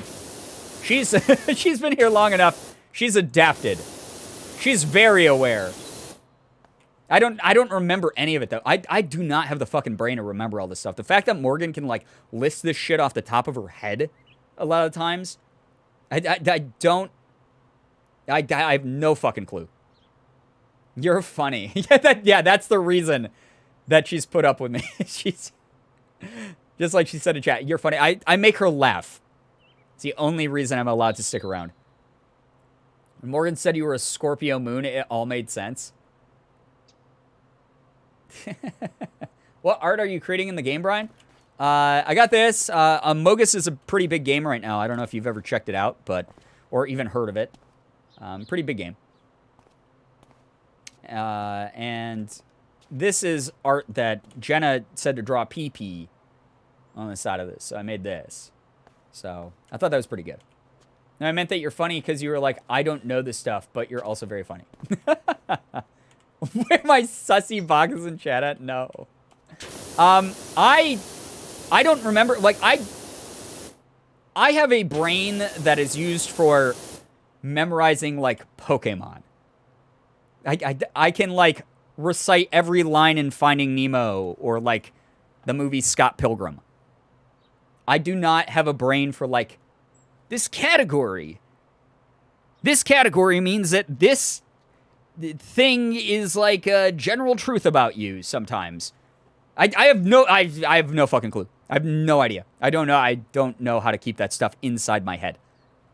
If I start to try to, it pushes other knowledge that I've already learned about it out of my head.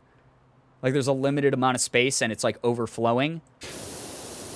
That's what happens. I can't keep any of this stuff like straight in my head. I have no idea how people do it.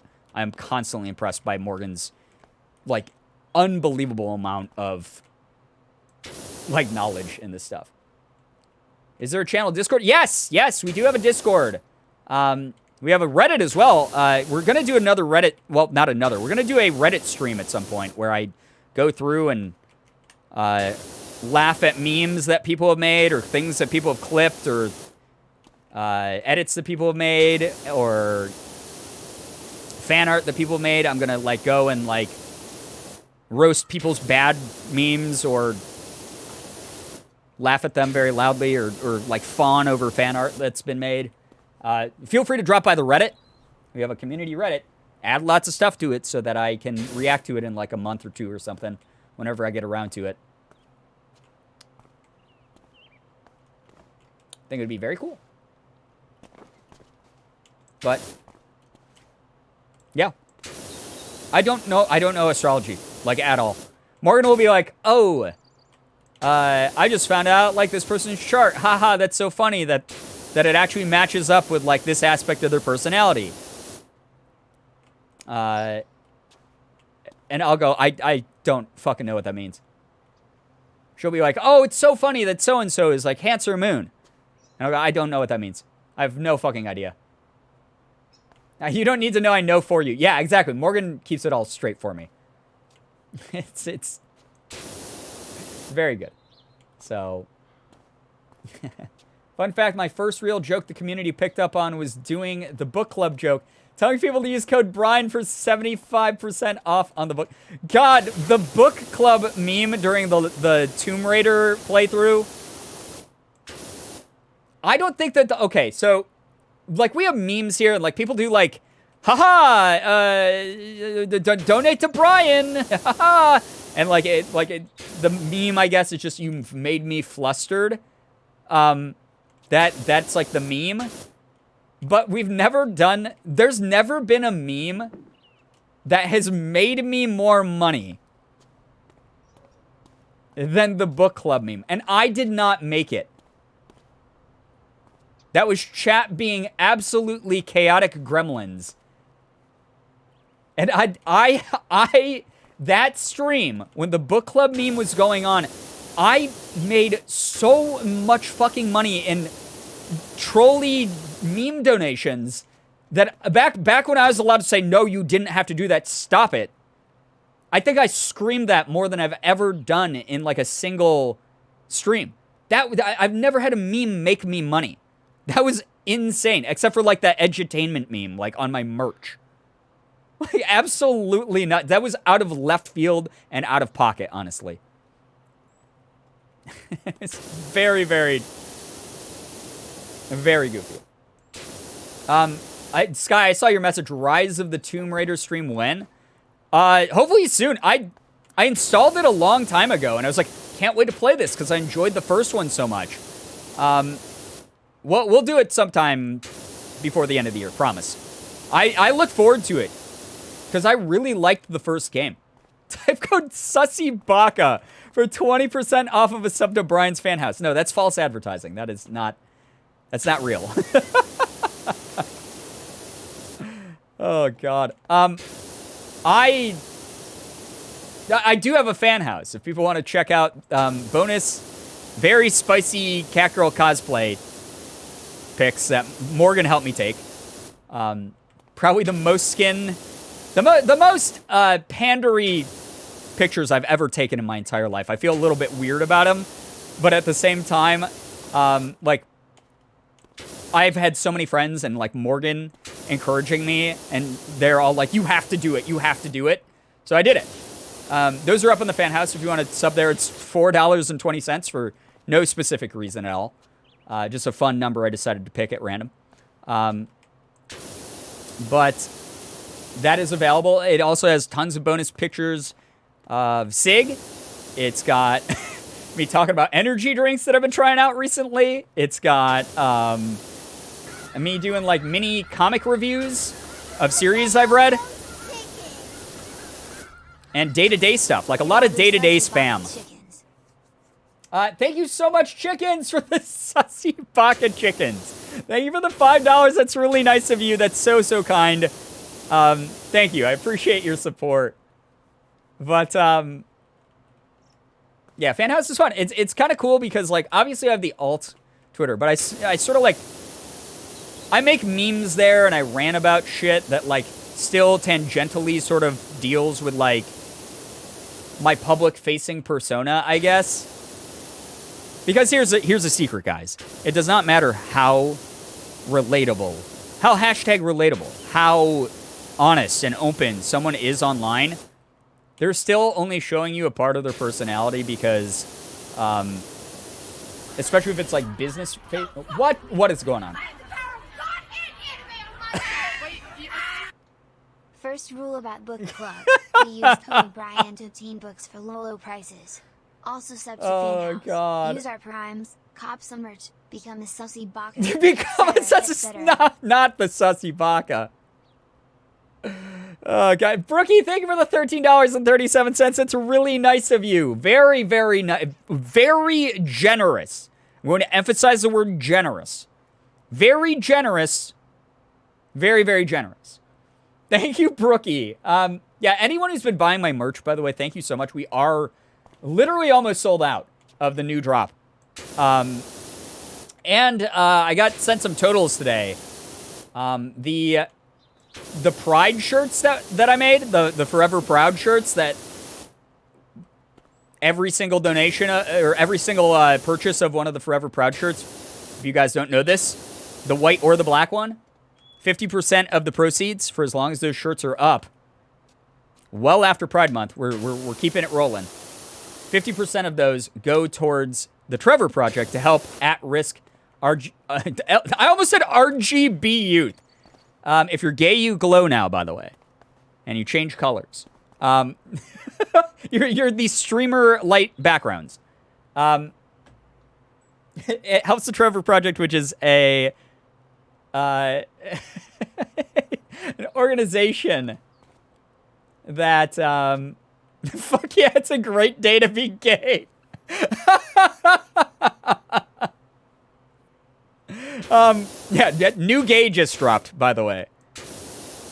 50% of the proceeds from each of those shirts goes towards Trevor Project to help LGBTQ plus youth who are at risk, with resources like a crisis hotline, a lot of like awareness raising resources that go out into the community, all sorts of great resources for LGBTQ plus people, as specifically young ones, like runaways, people who have been kicked out of their homes, people who are part of the LGBTQ plus who are not in safe places to be so, etc.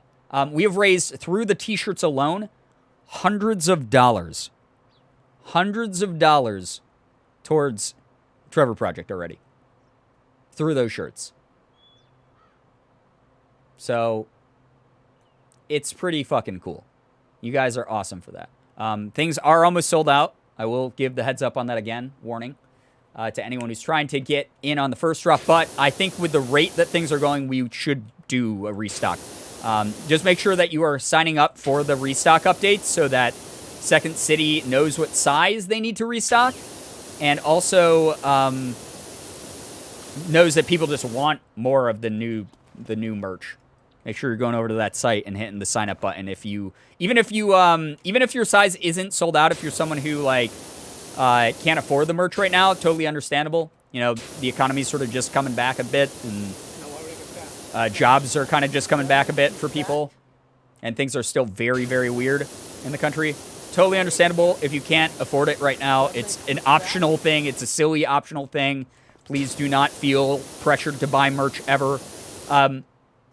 If you sign up for the updates, you'll know when there's a restock, even if you can't get it right now and it sells out. So just as a heads up for that. Anonymous with the 2 gifted. That's so nice of you. That's really nice of you. Thank you very, very, very much, Anonymous, for the gifted sub to Bento Buddy. That is a cute name, Ruby. I think they rated last stream, actually. So they're fairly new to the community. So that's really cool to see them getting a sub. And something 5652. If either of you are in chat, I hope that you're enjoying the emotes and the sub badge from Anonymous. Anonymous, you're very generous. Thank you to whoever just did that.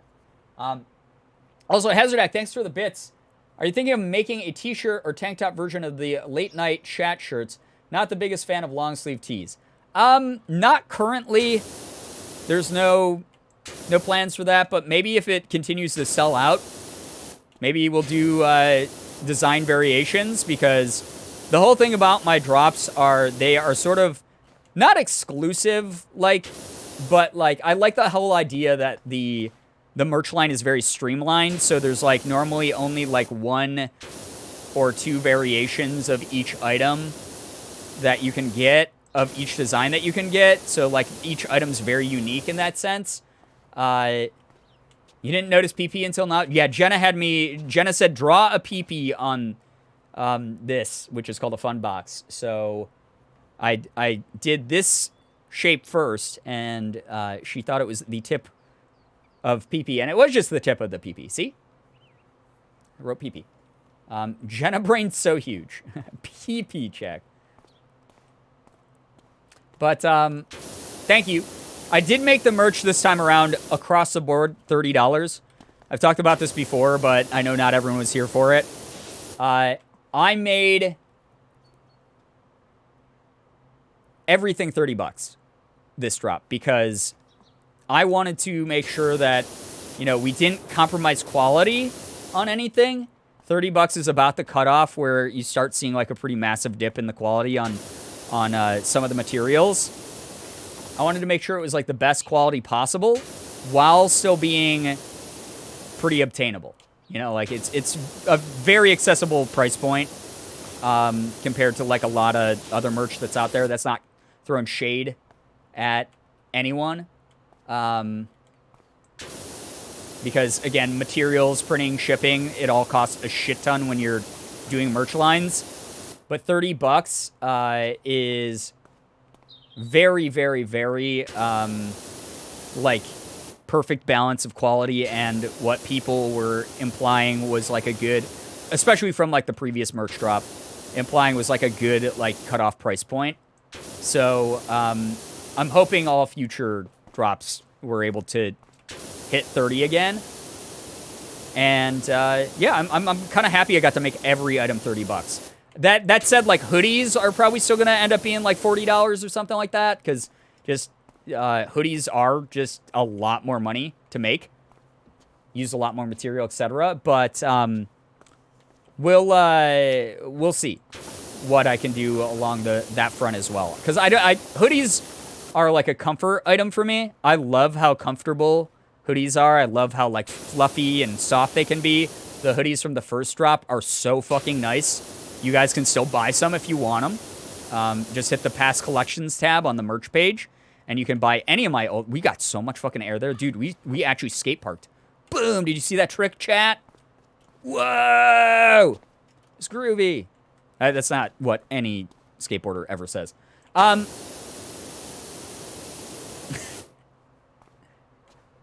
We're almost sold out of what I think was the second or third restock of the first drop. So you guys can check that out. The crew neck from the last drop, so soft. It's literally the softest piece of clothing I've ever touched in my life, and it's my merch line. I'm so happy about it. I love, love, love the crew neck. It is one of my favorite things that I've ever been involved in making. It's so good. Cammy, take care. Get some good rest. So sorry that I missed your goodbye message till now. Take care. Az, what's up? Good to see you here. But yeah, you guys can always order the past collections as well, if you'd like to. Which a bunch of people have been doing, which has been amazing. I forgot why I went on the merch rant. There's something I was gonna say about the merch. It's just been really fun working with their merch team at Second City. Again, for those who don't know, Second City did apparently Billie Eilish's first drop. does Carly Rae Jepsen's merch, did Unis Honest, does Ethan's Softboy line, just started doing merch for my friend Ashley Roboto after Ethan and I passed on her credentials to them. You were going to say buy my merch. No, I was not.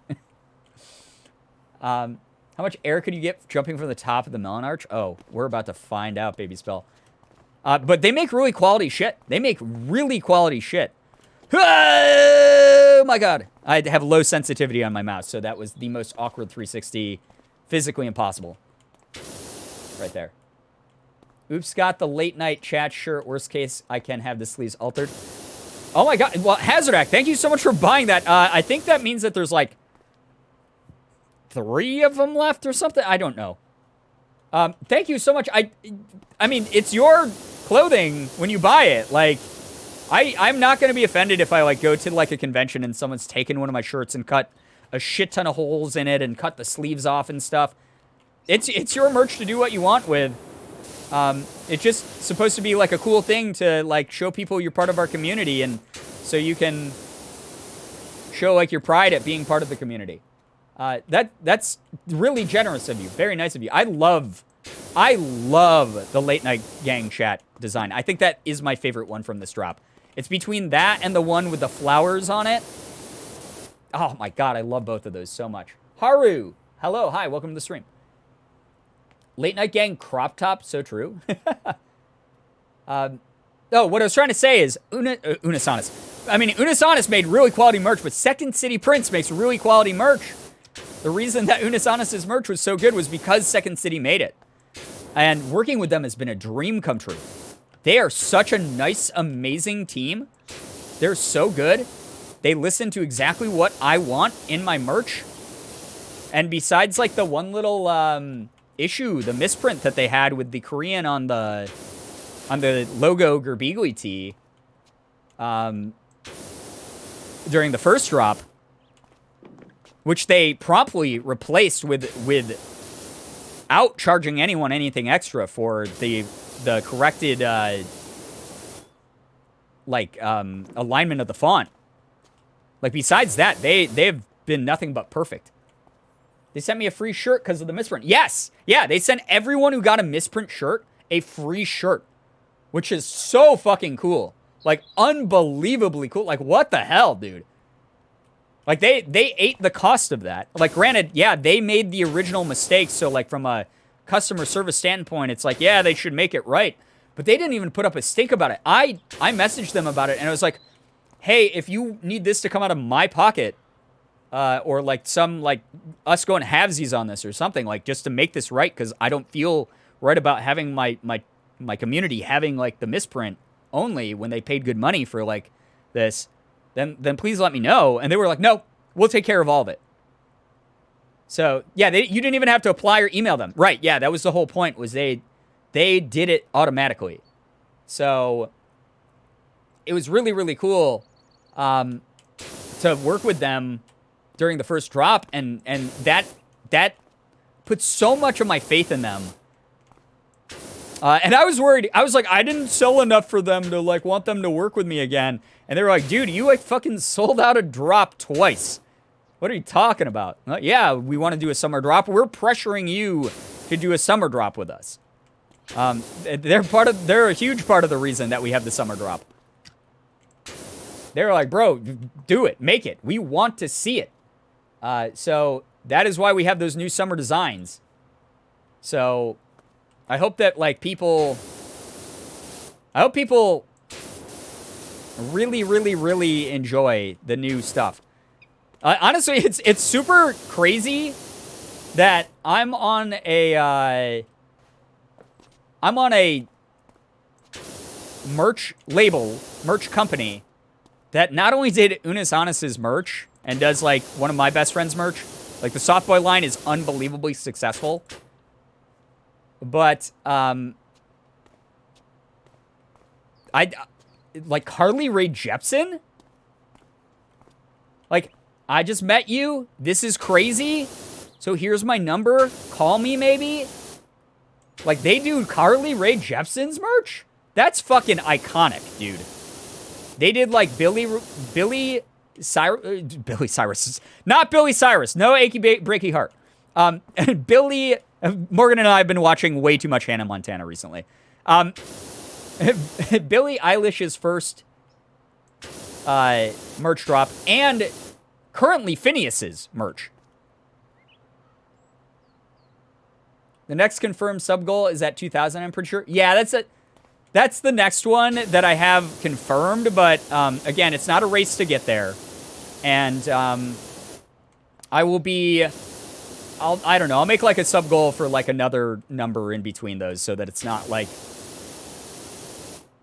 a whole bunch of, I don't know, unthemed streams or something like that. Oh, hell yeah. What episode are you on? I don't know. We fall asleep to it. We put it on at nighttime when we're trying to go to sleep. So I actually don't remember anything that's happening in it. Ayo, new Billy Ray Cyrus merch drop. Yeah, what would he make? I hope he would make merch that was a nod to Lil Nas X. You know, Old Town Road. Maybe a cowboy hat, something like that. A sub from 1,000. One sub from 1,100. Eye emoji. I thought you were saying I should do an eye emoji as the sub goal when we hit 1,100 subs. I was like, what? What? Do you want me to like type eye emoji? Do you want me to make merch with an eye emoji in it? Now I know what you mean, but that's what I thought you meant at first. Yeah, I cannot believe that. So we dropped like 15, 16 subs or something, because we hit 1,100 last stream, which is so wild that we're back up over 1,000 subs. Like, that is way too many, honestly. The other word. Oh my God, Moose and Lesbians? Oliver, thank you so much, Moose, for the gifted sub to it's either La Vida or LA Vida. Either way, Vita, make sure you're saying thank you to Moose and Oliver. That's so nice. So generous. Thank you very much for getting us to 1,100 again. We were down to, I think, around, in St. Jude time, we were down to like 400-something subs. The fact that we are back, I did not think that we were going to bounce back to over 1,000 again this quickly. Like, thank you very much. Thank you so much. Like, seriously, thank you so much to everyone who's contributed to that and again, allowed me to do this as like a full-time thing. Like, that's not natural, you know? It's not natural. It's not natural for a person my age to have this many people supporting me online. I'm supposed to, like, I don't know, have you guys, like, canceling me for being problematic or something. You dropped in subs. Johnny said, nah. Kind of true. Strike. How is that a strike? What did I say that's a strike? Ruby, take care. Hazard Act, thank you so much for hanging out. Thank you again for supporting the merch. That's really nice of you. Brian is 65. Yeah. Young 65, though. I just turned 65. I'm younger than my contemporaries who are 65. You said that is way too much when talking about the total sub count. Oh, okay, but that's like a past tense. Wait. Oh, I thought that it made me jump without hitting the jump button. Whoa, dude. Wipe out. That's like a past tense, like constant. Like, that's way too much because it exists. Like, we hit it the other day. Wow, that was crazy we hit that the other day. That wasn't like a current, like, wow, you guys got me to a 1,100. That's way too much right now. You know? It's wild that we hit that. I am unbelievably grateful that we hit 1,100 again. Thank you very, very much. But also, I'm giving myself the free pass on that one. I think that one's a little bit too gray area. Judges say it's too gray area to give a hard strike on. Okay, yeah. Thank you, judges. Thanks for weighing in. It is your job as experts to weigh in on that, judges. Thank you, judges. Not take your strike. Oh, boy. I don't know. He also said thanks, Moose and stuff. He wasn't turning it down or saying no. Right, yeah, there we go. Moose is on my side. Exactly. Therapist has entered the chat. No, my own... Okay, so I don't know how many people saw this tweet, but on my alt, I put up a tweet that was like... So those of you who follow my alt have been seeing that I've been doing 3 things I'm proud of every day. I've been doing lists where I'm like, these are the 3 things I've been forgetting until the morning after most nights. I've been bad at it, but that's okay. It's a new thing, so I'm trying to get better at it. But part of my therapy homework, my new therapy homework, is at the end of every day, I'm supposed to write 3 things that I'm proud of accomplishing, no matter if they're large or small. And technically, that's still once a day, true. It's supposed to be, like, at the end of the day. But I guess, like, the day is resolved, so it still counts. Yeah, I guess you're right. It's like there's no more of that day to be had, so it still counts as stuff I'm proud of from that day. So you're right. But... Oh, Park Warden says, say, does that washer of yours work on hedges? Yeah, dude, it does. Something tells me that Park Warden would not believe in the COVID vaccine. But I'm supposed to write 3 things that are, like, I'm proud of. And, I've been doing it. I've been doing an okay job at my homework. I've been getting better at it. Pog parkour. Hey, what's up, Bros Bang? But I realized earlier today, it's literally good news. Like, we do good news here. I go, hey, guys, whether it's big or small, if it's something that made you happy, made you proud, that you feel like you accomplished, share your good news in the chat so that I can read it over. We do good news here. That is my version of good news. I've just been doing good news. It's the same thing. My therapy is good news, but for me. It's like really kind of crazy because that's pretty obvious that that's what it is. But it was weird to like have that revelation earlier today. And the whole reason I'm doing it over on the alt Twitter is it has to be written down according to good news gentrified. It has to be good news that I can refer back to. It has to be somewhere like permanent that is either written down in a journal. I'm not like much of a journal person. So I was like, oh, the alt Twitter will be like perfect for that because I can go back and like refer to it because I'm supposed to be able to, if I'm having like a bad day or something, go back and refer to that good news and look at it and internalize it and remind myself of it and try to normalize me talking good about myself. So that is why that's going up on the alt a lot recently. But it's been interesting. It's been very, very interesting. It's just my version of good news. Your good news are important as ours. Oh, that's nice of you to say. Thank you. One of the therapy things I do is take photos when I hate how I look so I can go back and be like, yo, you were cute AF. And it helps when I have bad self-esteem days. Aw. Yeah, you can be like, yo, this outfit I wore, I fucking killed it in this outfit. I look great. I like that. Gonna hop off for the night. Star Squid, thank you so much for hanging out with us. We really appreciate you a lot. Get some good rest. Thank you for being here. Seriously. But thank you guys for helping me gassing up my good news. A lot of people have been really validating with my list of 3. You're all really nice. I've had a lot of good news recently I've gotten to share too, which has been fucking crazy, dude. It's honestly been like so cool. To be able to be like, yeah, I'm a voice in this video game. I'm like an official like professional voice actor now.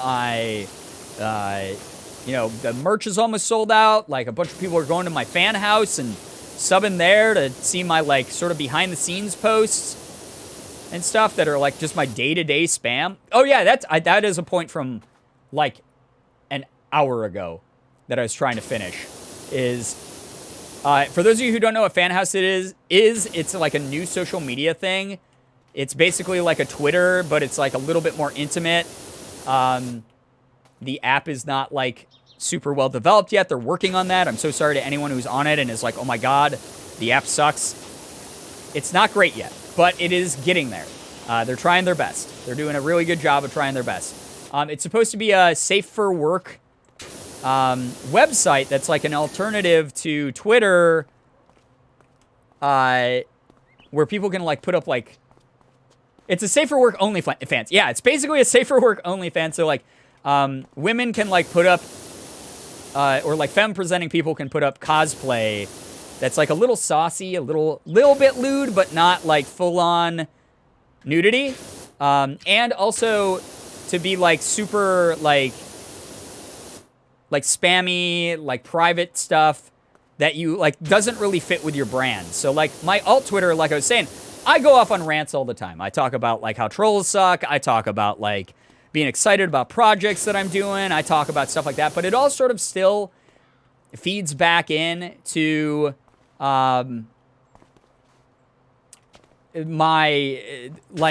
job in a way. It's still sort of like the public facing version of me that I like want people to see. Like if I don't feel like tweeting, I just don't tweet. Fan House is a little different because it almost encourages like the everyday content. Like if I'm eating some fucking yogurt and it's really good, I'm probably going to put up a picture of the yogurt and be like, yo play fucking slaps, dude. Love the rainbow color one. Man, so good. The Trix yogurt, wow, yummy. I miss this. And it's stupid, like, spammy shit like that. Like, yeah, sure, I could put that up on Twitter. But I feel like even now with my alt Twitter, people are kind of there for my personality. This makes it sound like I have no personality on Fan House. On Fan House, it's more of like a... I don't know.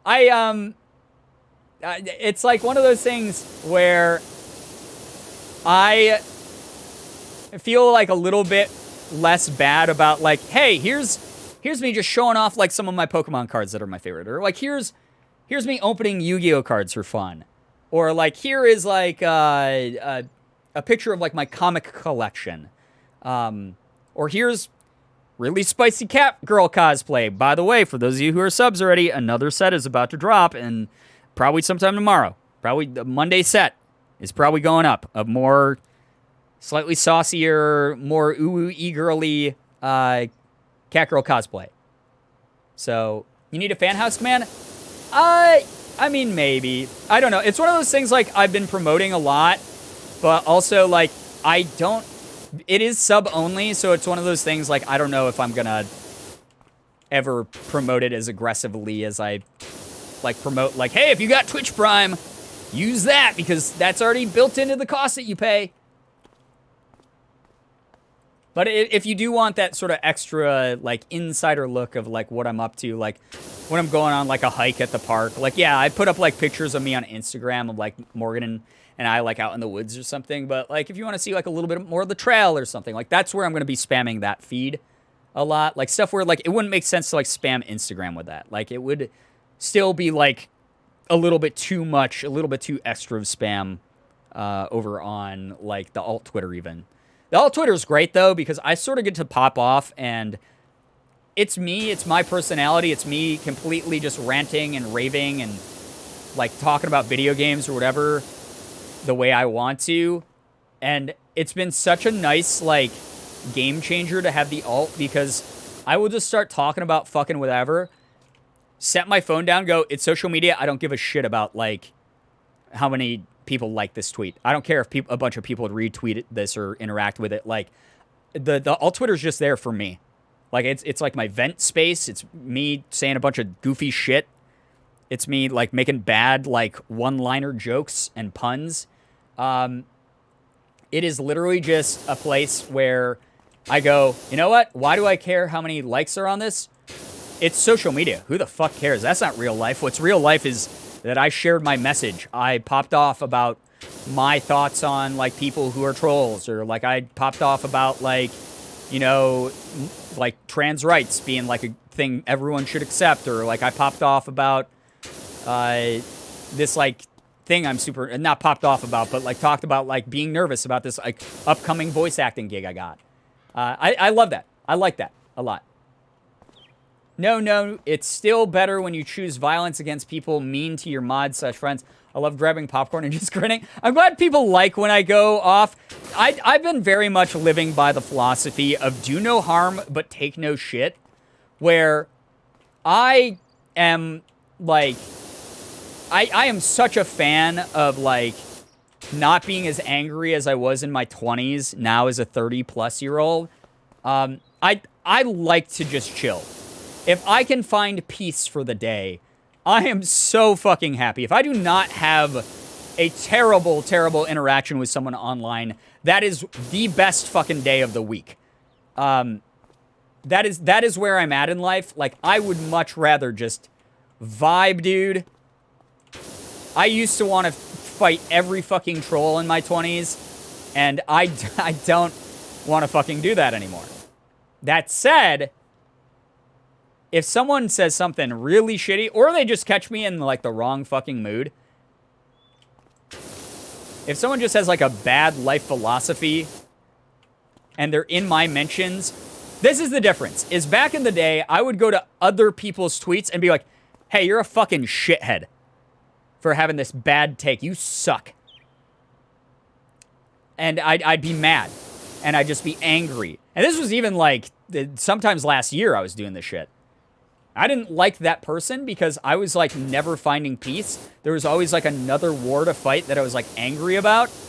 I didn't really like doing that. And I just sort of, like, hit this point where I was like, I'm just going to stay in my own lane, and I'm going to have my own opinions about shit that are very, very well cemented into my life philosophy, and people who follow me will know I'm about these things, and that's good enough for me. I'm going to stay in my lane, I'm going to do my own shit.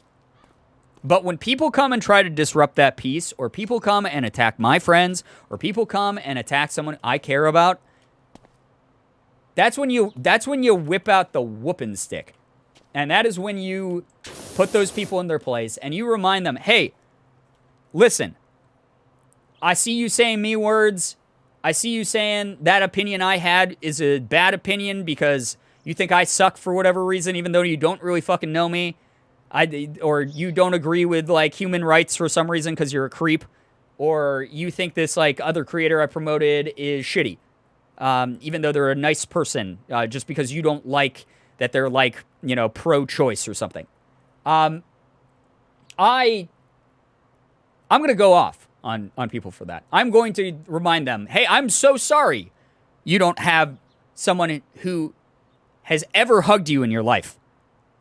I'm so sorry that you don't have the number of amazing followers I do who regularly support me and encourage me and make me feel like I'm fucking on top of the world doing the things I like doing that started as a hobby and are now my livelihood. That I'm so sorry that I can go to sleep in peace because I have the best job in the world with the best community, and you're just, like, bitter and angry for some reason.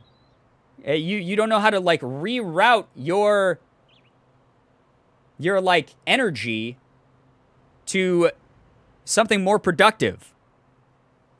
I'm so sorry that you'd rather go out in the world and try to spread misery and make people feel bad for being gay or for having a different color skin than you or any other basic shit.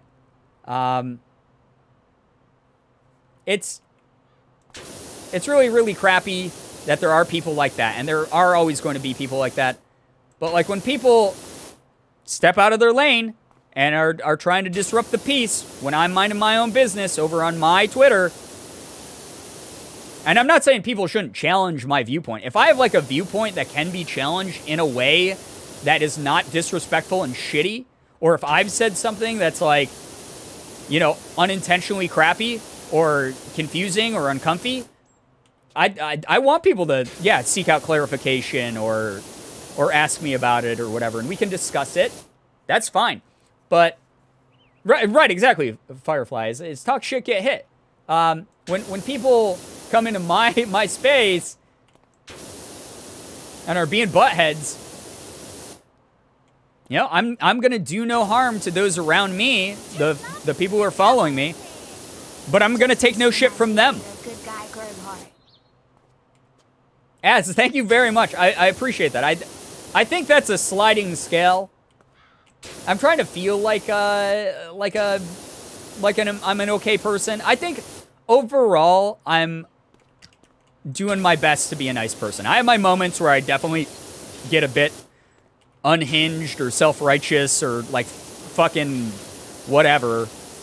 That's fine. That if people think that about me, because I can admit that I'm absolutely fucking off my rocker sometimes. But I do my best to, I guess, leave the world in a better way, a better state than I found it in. That my intention has always been to help other people and to entertain and make people laugh and feel better. Because life kind of sucks sometimes. Life is very hard. Life is stinky poo-poo. It happens. I would rather try to mitigate that. I'd rather fight against that current. If I can help other people fight against that current, that's awesome.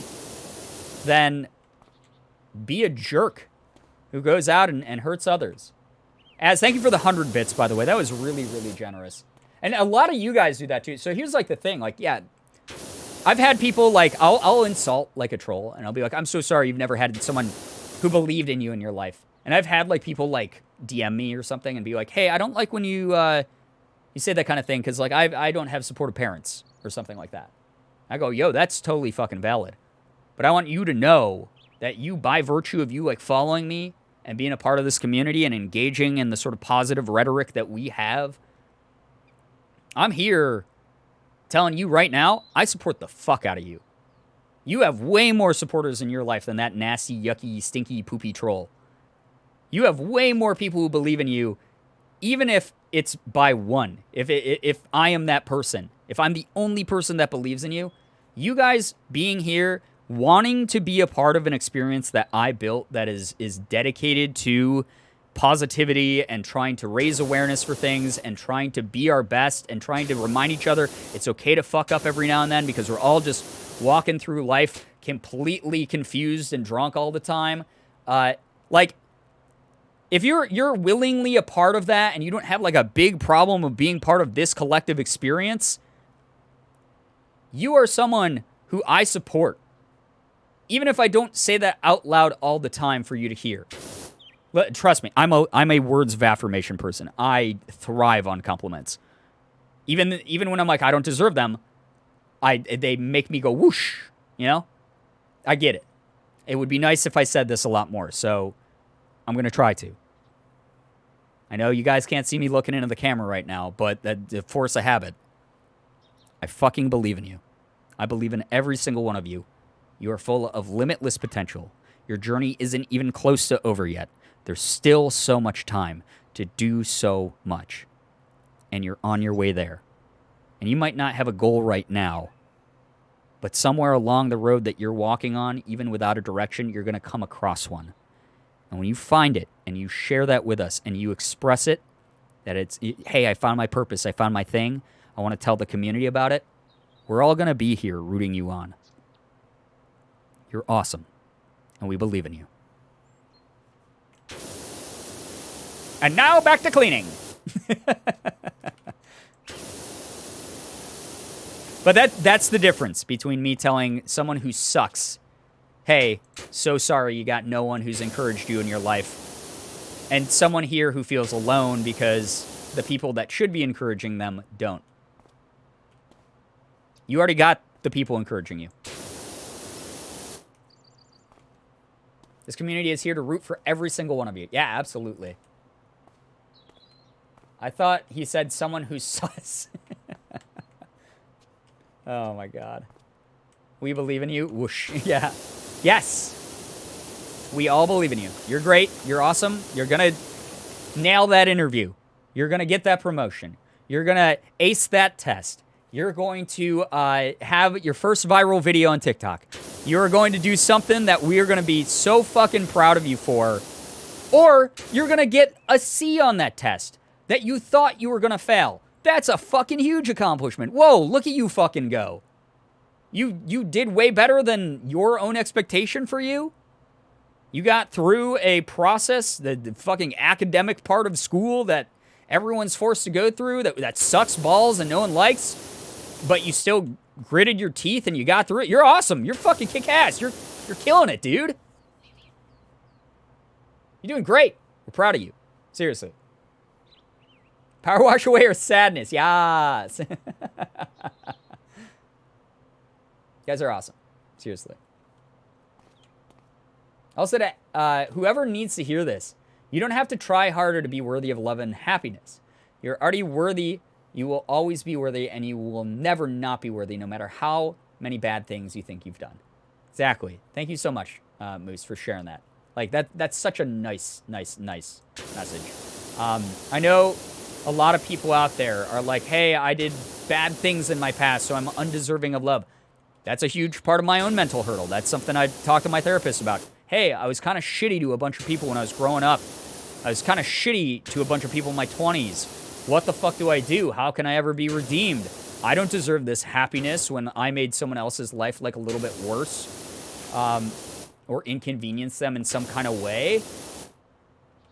As long as you're trying your best to be a better person, as long as you're trying your best to improve, not even the world, but improve like an aspect of your own life that benefits you and makes you a more grounded, happier, healthier, more fulfilled person, where you're not going to be up in other people's business trying to tear them down. As long as you're working on that kind of thing, you are a good person. You are doing your best. You are valid. And you are very worthy of love, and you're very worthy of support in those endeavors. The limit and the line that gets crossed where people, quote unquote, cancel people is when someone has been given repeated choices and those people have not just done something because they're selfish, but have done something intentionally to harm others in egregious ways. Have gone out of their way to spread malice, have gone out of their way to rip others down specifically just for the sake of doing so.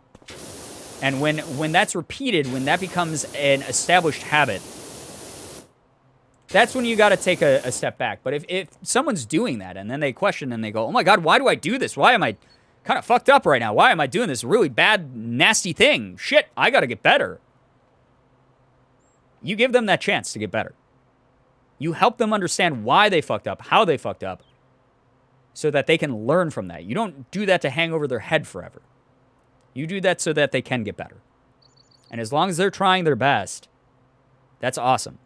If they stop trying their best, if they go, well, I'm going to go back to being the biggest racist in my town, then fuck them. They're not a good person. They're not worthy of praise. Fuck that person. Being an asshole is a choice, but so is being a nice person. Choosing good, choosing to be nice is a huge step towards redemption for whatever bad choices you made before. Absolutely. And again, that doesn't necessarily mean like turn the other cheek always. Like again, if you are someone like me, you can very much change from I'm going to fight every person who's shitty to do no harm, take no shit. You can go, hey, 99% of the time, I'm going to gush about fucking kittens and be unbelievably soft. I'm going to cry over every Disney Pixar movie that I watch. I'm going to go into an existential tailspin because I listened to one Bo Burnham song. That's me, right now. But as soon as someone steps into your territory and starts being a dick just to be a dick, you have 100% right to knock them the fuck out. Very, very, very much. So, I didn't realize how much I kind of lost my legs during the pandemic. I knew that it was a bad year, but starting to get back to normal when the world was opening back up and getting vaccinated was a bit difficult for me. Building myself back up here, back up has been hard, but also refreshing. I thank all of you for being a positive group in my life to support me no matter what. Brookie, you've been nothing but incredible. Seriously, like you've been nothing but an incredible asset to this community. Just the support you've given to the streams, the amount of just friendly Just wonderful vibes, the funny stories you've told, just everything you've ever contributed has been such a joy to have in this community. I'm glad that we were able to help you out in some kind of way. It is hard to get back out there. The world has changed forever. Whether people want to pretend that it hasn't or not, like there are those people out there who are like, good, everything's getting back to normal. No, it's fucking not. Like some things are, sure, but the world will never be 100% the same. That's impossible. Even if it was a regular year without a pandemic, year to year, the world is not just the same over and over again. There's established patterns that repeat for sure. Certain things like change at a snail's pace, but things do change. The whole thing is the world's really, really changed from this. It's changed in a big way. It is okay if it's taken you time to readjust to how things are going. It's all right. I mean, that's kind of what Bo Burnham's Inside is about, right? He's stuck inside for a full year and expecting himself and having some entitled fans expecting him to be creative and try to make people laugh during a time when nothing was funny. Nothing felt good. That's not a normal expectation. And that's a very hard thing to adjust to. And obviously the scope of how you were affected personally by it is going to change person to person. But I think we all can agree that there is a level of, whoa, how do I go back to whatever the fuck it was I was doing? Can I go back to whatever the fuck it is that I'm doing? Morgan and I went to a party the other day. Outside party. It was a birthday party full of like 10 other people, all vaccinated. Someone we hadn't seen in over a year. I'm a very extroverted person. I've been so affected by my lack of in-person interaction with people. I'm someone who thrives on that shit. I'm someone that, without it in my life, I literally needed therapy. Like, I need that type of energy. I am someone who withers up when I can't talk to like people in person and hang out with people. I'm very extroverted. We went to this party, and I had no fucking idea how to socialize with anyone. I had no idea what to talk about. I had no idea, like, what to do. I felt very out of place. I felt very fish out of water. I felt strange. And these are people I've known for years. This was not like a new group of people I'd never met. This was like a group of people I've gone to dozens of parties with. I remember being there and being like, I kind of don't want to be here. It was really weird. So, next time you're feeling like, man, I kind of got, I don't have my sea legs about me. I can't stand on my own yet. I feel like things are too weird to adjust to. I don't know how to tackle work or life or social situations or dating or whatever. Know that you're not alone. And know that it's okay to take your time easing back into that, if that is even something you want to ease back into. Quarantine shredded up any possible social skills I was developing. Yeah, I mean, again, as someone who's like super extroverted, like I feel so bizarre in social settings now. I really do. And so it definitely affected like a lot of people across the board in that way.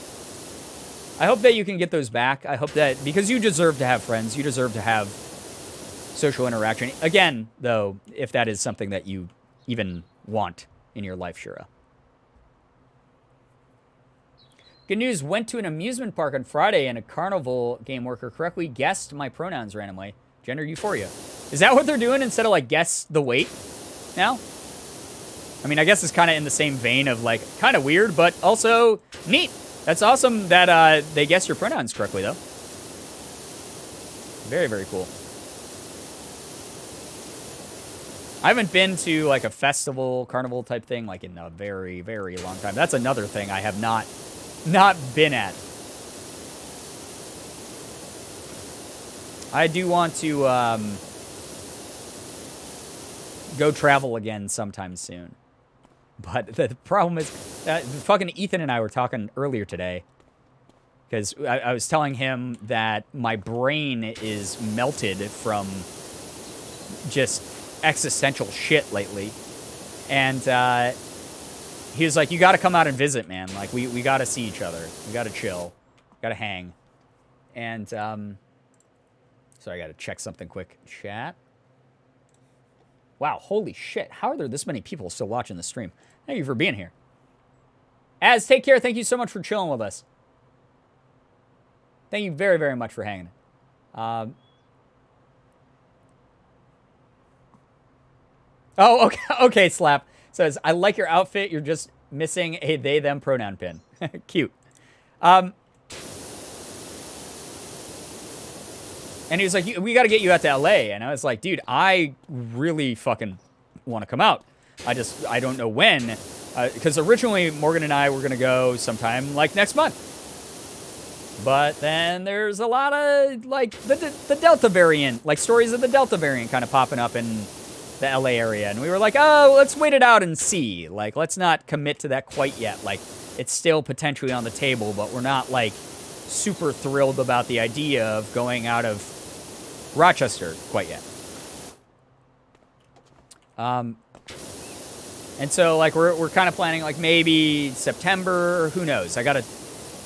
Morgan and I got to talk about it more, and Ethan and I got to talk about it more and stuff like that. Like, I know Ethan has definitely been someone who's been trying to, like, get me out there for a while, and it just, things didn't line up. I mean, if everything had gone according to plan, I would be living there right now. But 2020 did happen. Society, if everyone just got vaccinated. Right, I would be able to travel and go see my friend. I would like to do that. I would like to go out. I would like to see my friends that live out in LA. I would like to just see the West Coast again. I do like... I both enjoy not traveling as much as I was and miss things like COVID stopped the St. Jude get-together from happening. Like, I wasn't able to go out to Memphis and see the families and kids of St. Jude because everyone there is immunocompromised. And we had to cancel the summit. And that really sucked because that is one of my favorite trips of the year. I get to see a bunch of other content creators who have raised thousands of dollars for the kids and families of St. Jude. And we get to talk about our fundraising efforts. And we get to meet the families and the patients. And it's really neat. It's really, really cool. It's a bummer. I haven't gotten to do all of that stuff. Brian, any chance for more expensive Girbecoin redemptions, like higher items? 42K needs spending. Yeah, I got one in the works that's going to be, it's going to be pretty interesting. But I got one in the works that will be kind of neat. That's going to be very high number of channel points. That will be a benefit to the people, like an actual tangible benefit to people who are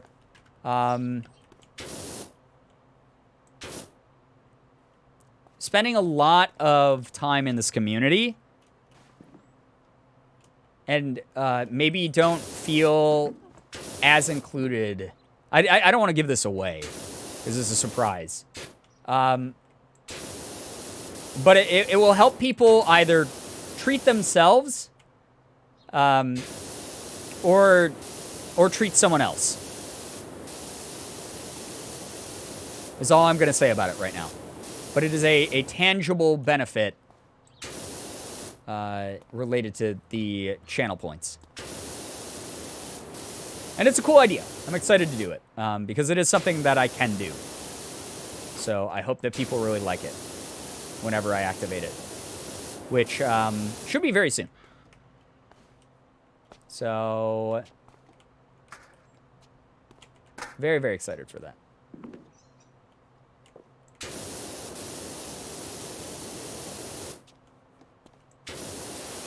Seeing some of these totals in the chat of how much people have, by the way. Holy shit, you guys have been around for a while.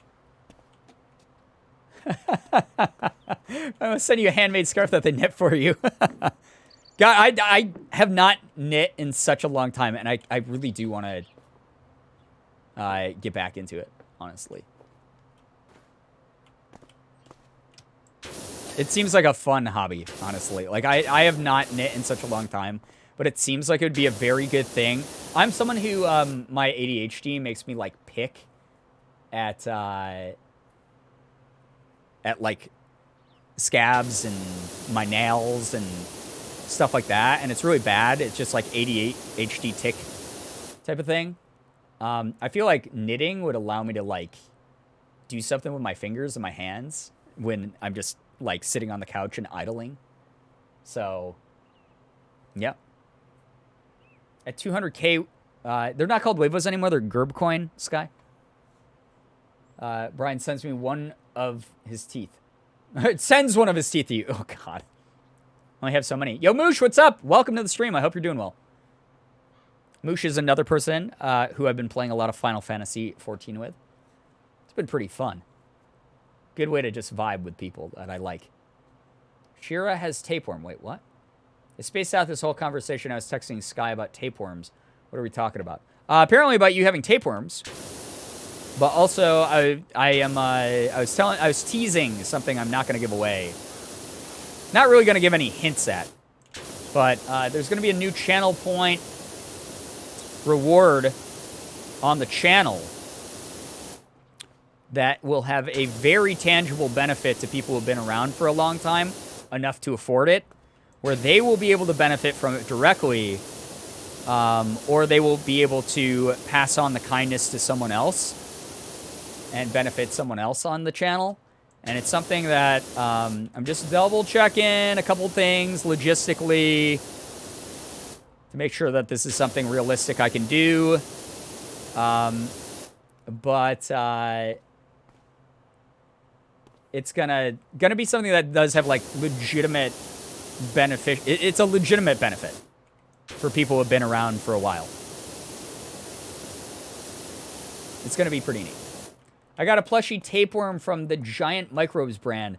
I texted Sky, want to see my tapeworm? That's amazing, actually. I love that. That's really cool. Panic Emo. Take care. Don't apologize. You gotta go. You got life to handle.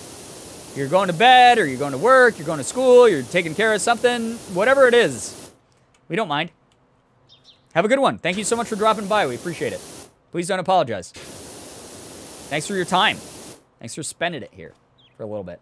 It's an Arby's gift card. It's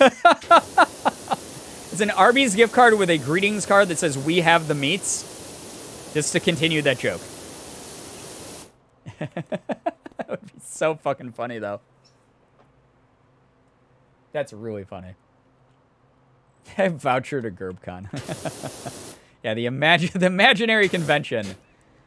You get a voucher for it. All right, guys. I think the only things we have left we can do are these. Oh, no. We have to say goodbye to the Sussy Baka.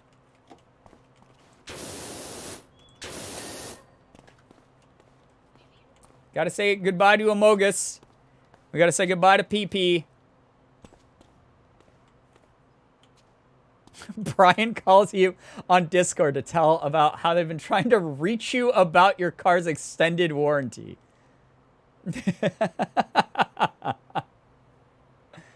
If anyone wants some last-second screenshots of PP and if Sussy Baka, I'll make sure to hover over these for a second here. Last time you get to see PP in this stream. In the skate park. It's about to go away. So, here's PP. Yep, you can do some salutes in chat. 07 or 07. PP, I'll always remember you. There it is. Get some salutes in there. We're gonna just go around the edge until it meets its inevitable doom.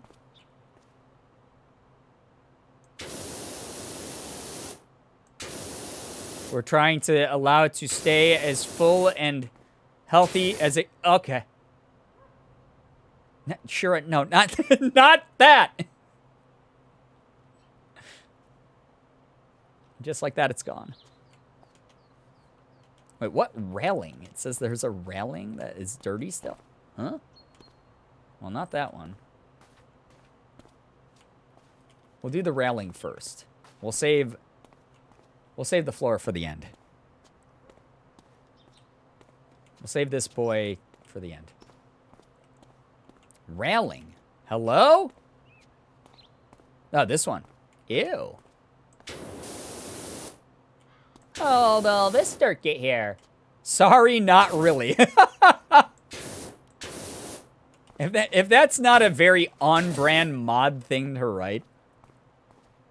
Sorry, not sorry, basically. All right, chat.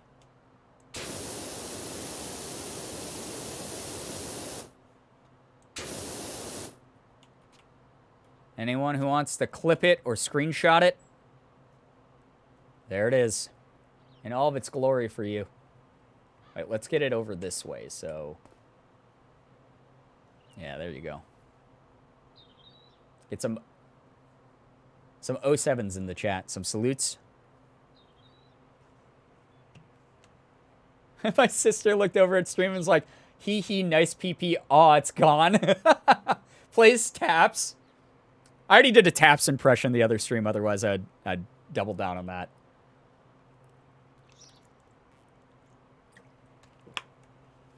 Thanks for all of your salutes. Goodbye, Sussy Baka. You will be loved, you will be missed. You changed the world. I miss your streams in this community so much. You guys are awesome. Singing Tree, that's really nice of you to say. Hope you're able to at least catch the VODs. It's nice having you here right now. Hope you're doing well. Thathy? Thathy Baka.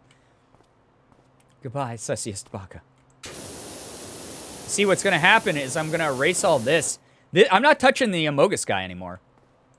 Amogus guy is untouchable right now. Amogus guy lives. Amogus guy's going to get Thanos Snap, though, as I erase Sussy. I'm so sorry. Sky, I believe you're pithing your pants.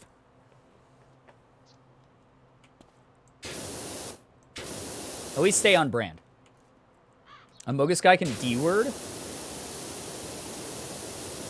Wow, kind of... I mean, yeah, that's sort of the point of Amogus, right?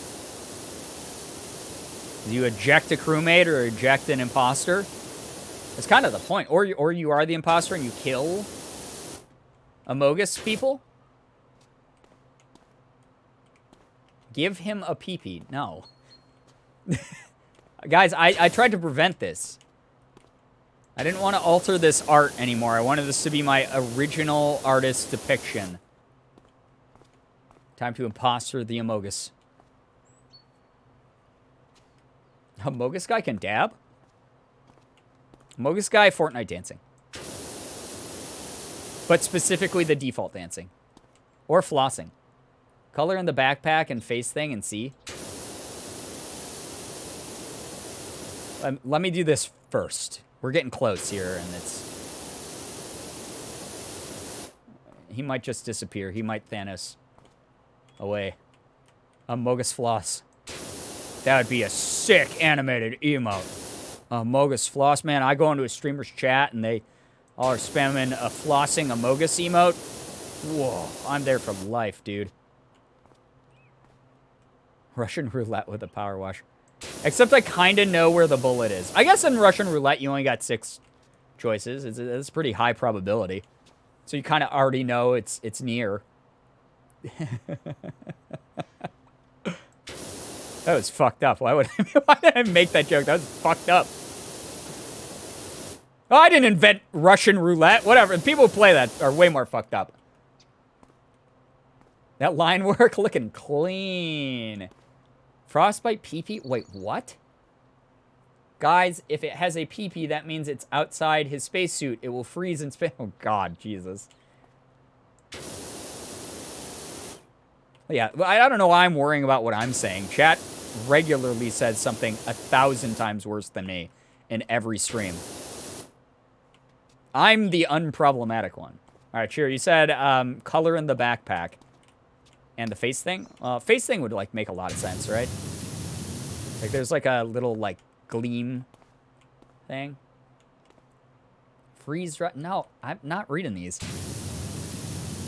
I'm not.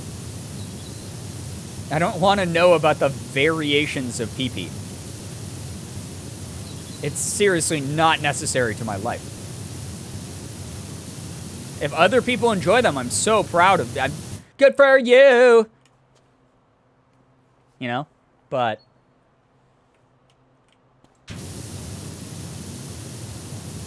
that's not for me.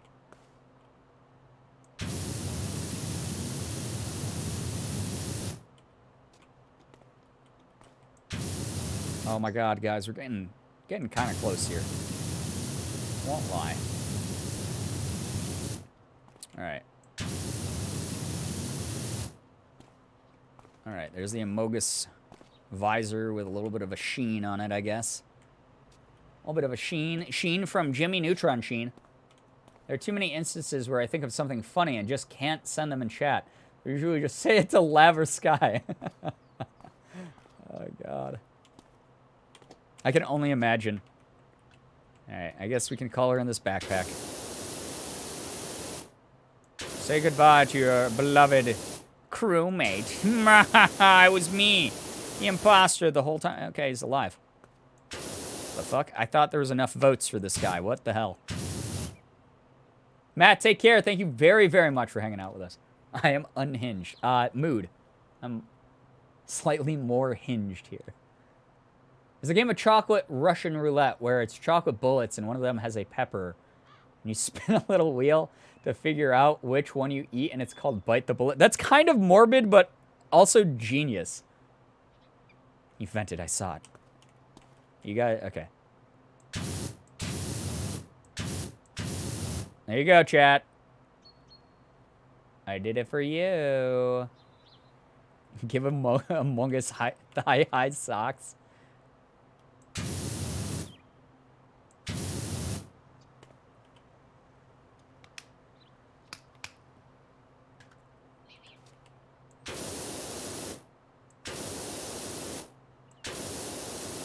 This is so dangerous.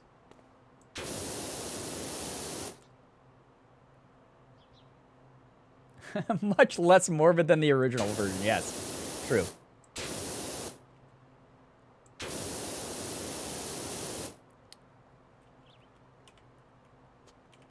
Damn, looking kind of clean, Amogus. Nice fit, dude.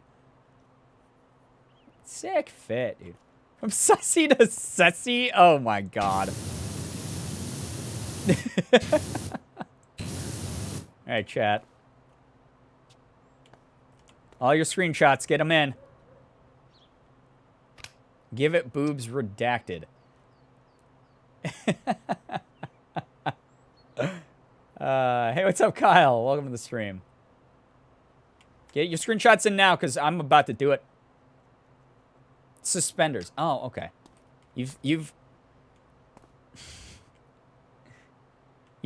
saved Amogus's life for a very short amount of time.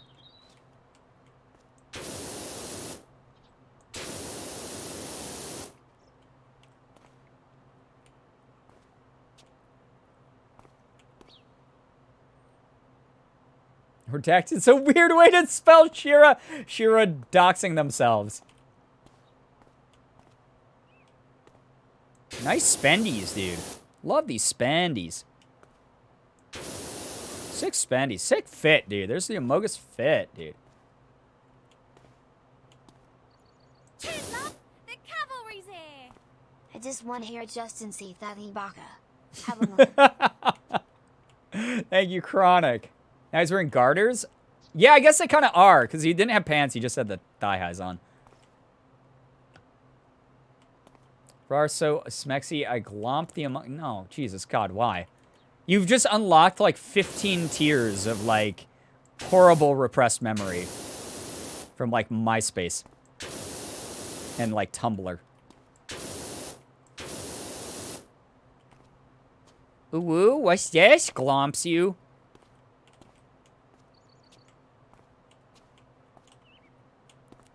Alright, guys, I guess he's dead. See ya. See ya, amogus. I'm sorry. I'm sorry. I loved you like a son. Great job, Dirt Finder. Scrubbed up kinda neat, didn't it? Beats me how you do it all with just that jet of angry water. Not that folks seem grateful. Oh, I'm getting... Okay.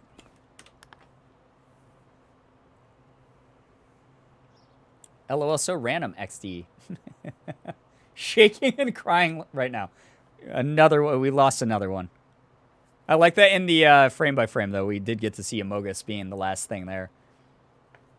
Not that folks seem grateful. All I'm getting so far is gas from the Baggy Pants Brigade, complaining that it don't look sick no more, which was surely the point. Okay. I don't care. I don't really have... probably going to end soon, but let's do this quick, because I want to do the motorbike inside. I like the vehicles. They're pretty quick. A jet of angry water. You my thuthy amogus. I loved you. God, Jesus, Damien, why?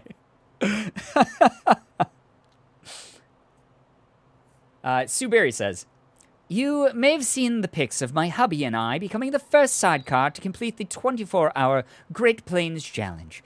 Everyone thought the tracks were just too bumpy and 24 hours in the seat too restrictive, but it was no problem at all. When I got uncomfortable, I just took my hands off the throttle for a second and gave them a shake. The brutal 5-hour river section sure took it out of the sidecar, though. Can you clean it up? By the way, Bobby wondered if you knew any chiropractors. No, I don't. There was Sussy Baka and PP. Of course it looked sick. Dude, so gnarly, so sick. Love a good Sussy Baka. You know what I'm saying? Pretty sick, dude. Sussy Baka. Oh, but don't get too sussy, then I might think you're an imposter, dude. It's yellow, apparently. And it was all yellow. Look at the stars. Look how they shine for you. And all the things you do. They were all yellow.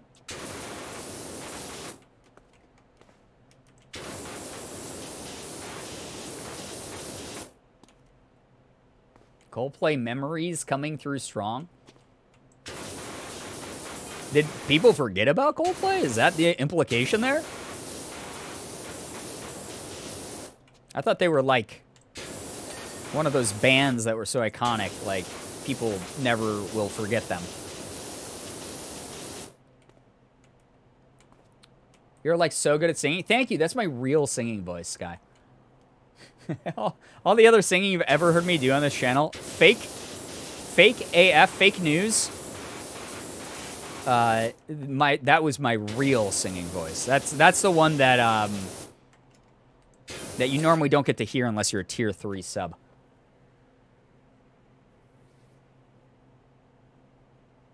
Loki sounded like the teacher from Jimmy Neutron, except less bird sounds. What? Mr. Neutron. Holy shit, what was her name? I forgot her name now. Instead of that song being sad, Brian made it fun. Brian in chat, what was / is your emo anthem? Damn, that's a tough one. Maybe like Writing on the Walls by Under Oath. That song is so fucking, it's full of so much aggressive energy, but also it is like very, very, or like in regards to myself by Under Oath, probably, actually. It's full of a lot of aggressive energy, but also it has like a really good message about like, hey, shit fucking sucks, dude, but you can make it out of it. You can. There's that song. There's I'm Not Okay by Mychem. I mean, like, I regularly... Ms. Fowl! Okay, that's the name. That's such a fantastic name for that character. If someone's like, yeah, I'm not feeling okay, I will regularly go, I'm not O-fucking-K, or trust me.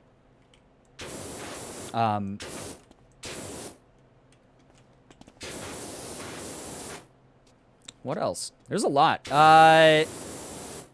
Cute Without the E by Taking Back Sunday. Pretty much almost any Taking Back Sunday song. Also a huge fan of very forgotten about because they were sort of original emo movement. If I Told You This Was Killing Me, Would You Stop by the Juliana Theory is like, that's like quintessential emo. That's not like this, like I love pop punk. I do. I like screamo. I like pop punk. I like hardcore. I like screamo, or I just said that. Metalcore. I like screamo so much I listened to it twice. I like, power pop. I like all of those genres that sort of like got mushed into the emo movement. But like, I don't, Fall Out Boy is like not emo to me. Like, it was part of that movement. Absolutely. Like, that was part of the scene. I love Fall Out Boy. I love Blink-182. I love Newfound Glory. I love stuff like that. But that was very like emo pop punk. I was a huge fucking fan. Morgan says, Sick Transit Gloria. Oh my God. Yeah, I sing that song probably at least 3 times a week.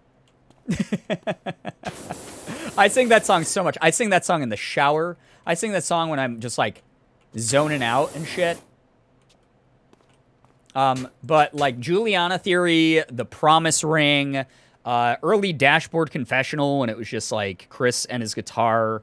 All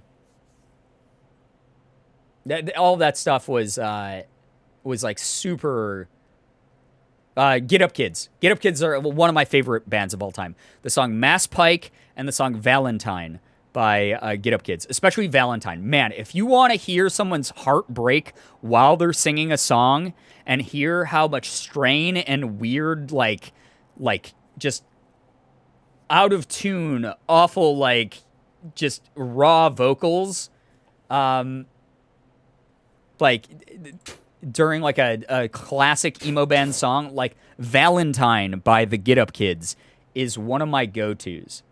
Holy shit, that song is sad. Some of the early like Saves the Day, it delves a little bit into like pop punk, but it's like very, very emo.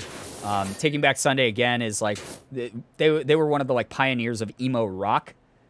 Love Taking Back Sunday. Red Jumpsuit Apparatus, Your Guardian Angel was one of mine. I think I would have liked here. You know what sucks about Red Jumpsuit Apparatus is their music was okay. I just knew too much about them personally. So I lived in the Jacksonville Beach area for a while, and I like got to meet them and stuff, and they would come to Jacksonville because it's where they were from to do like shows. And there are a bunch of scene bands that I would like meet during shows or like in my brief time like touring with my friends, or that I just heard through the grapevine about, who had egos or kind of like self-righteous dickheads. It really sucks because I know enough about Red Jumpsuit that I am not a huge fan, and it's hard for me to separate like the art from the artist. So like what always ends up happening is, and I'm not trying to bash your favorite group or your favorite song. Again, by all means, just enjoy the things you like to enjoy. Who the fuck cares what this idiot boomer on the other side of the microphone is saying right now? Like that's my opinion. That's my personal experience. take away from art and the crafts you're into what you want to take away from it. Just for me, it was one of those things where I was like, man, there's a lot of groups that make like really similar music to them that I could just listen to instead. So that's what I did. I didn't ever like openly bash them. I never went after them or anything like that. I didn't like leak the things they had said or done. I just went, you know what? They're not for me, and it sucks that they're another one of those groups that sort of has this chip on their shoulder about a whole bunch of stuff. No Hard Feelings, it was for a bit, but it was like the only song of theirs I liked. Yeah, they, I mean, once they got on the radio, especially, they got a little weird. They got a little bit self-righteous about, like, the message they were trying to share in the sense of, not self-righteous, it's not even self-righteous. I don't want to go into it, because I don't want to stir up drama. I don't want to stir up any drama. I'm living a drama-free lifestyle right now. I dealt with so much drama on the scene during the MySpace era when I'd go to fucking everyone was in each other's business. There were so many people who were constantly up each other's assholes during the MySpace scene days. You would what the old way the scene worked, for those of you who are too young to have lived it. Bread makes you fat? Cranky Turds. I hope I'm saying that name right. Thank you very much for the sub. Appreciate that. I hope you enjoy the emotes and the sub badge. Thank you very much for being here. Those of you who didn't live through the scene, the way that things would work would be people would just find each other randomly on MySpace and just start shit. It didn't matter if you knew each other in real life or not. It would be like people would go, sort of like Twitter now. Sure, you can compare it to that. But people would find each other on MySpace, start shit, and then people would meet up at shows. Sometimes not even to, like, fist fight. It wasn't like a, yo, bro, meet me in the parking lot at the, Avenged Sevenfold show. It was like they would just show up to talk shit at each other. And it would just become like a gross screaming match that made everybody around them uncomfortable. And it just was... It just was like one of those things where people would just do that regularly. Like it was just a normal thing. Like committing assault was okay for some reason. It was just a given. Do you remember the website for asking anonymous questions? People would just get super toxic. Yes! It was supposed to be, it was a MySpace, like, extension, like, before extensions. The entire point of it was to admit your crush anonymously to people, where people would have these little ask boxes on their MySpaces, and you would click it, and it was very similar to Curious Cat, but this was way before any of this shit. Again, we're talking boomer shit. It was to talk to people. No, I didn't know that one then. I did know the one that was to admit your crush. It was originally coded and made to admit your crush to the people that you liked. And people just used it as a way to be like, you're smelly and fat and you suck and everyone hates you and don't show up to the show or people are going to kill you, dude. So, no, I mean, it wasn't Yahoo Questions. It was for specific people. Oh, got it. Okay, yeah. It was definitely not Yahoo Questions. People got so fucking toxic on that thing. I put it up. I put it up on my MySpace, I remember, because I was like, I wonder what girls think I'm cute. I was in my, like, arrogant age or something. And it's like, oh, I wonder if like a bunch of like scene girls are gonna say I'm like cute. And then it just got used to like anonymously like racially troll me. So I was like, okay, cool. Well, we're gonna remove that then.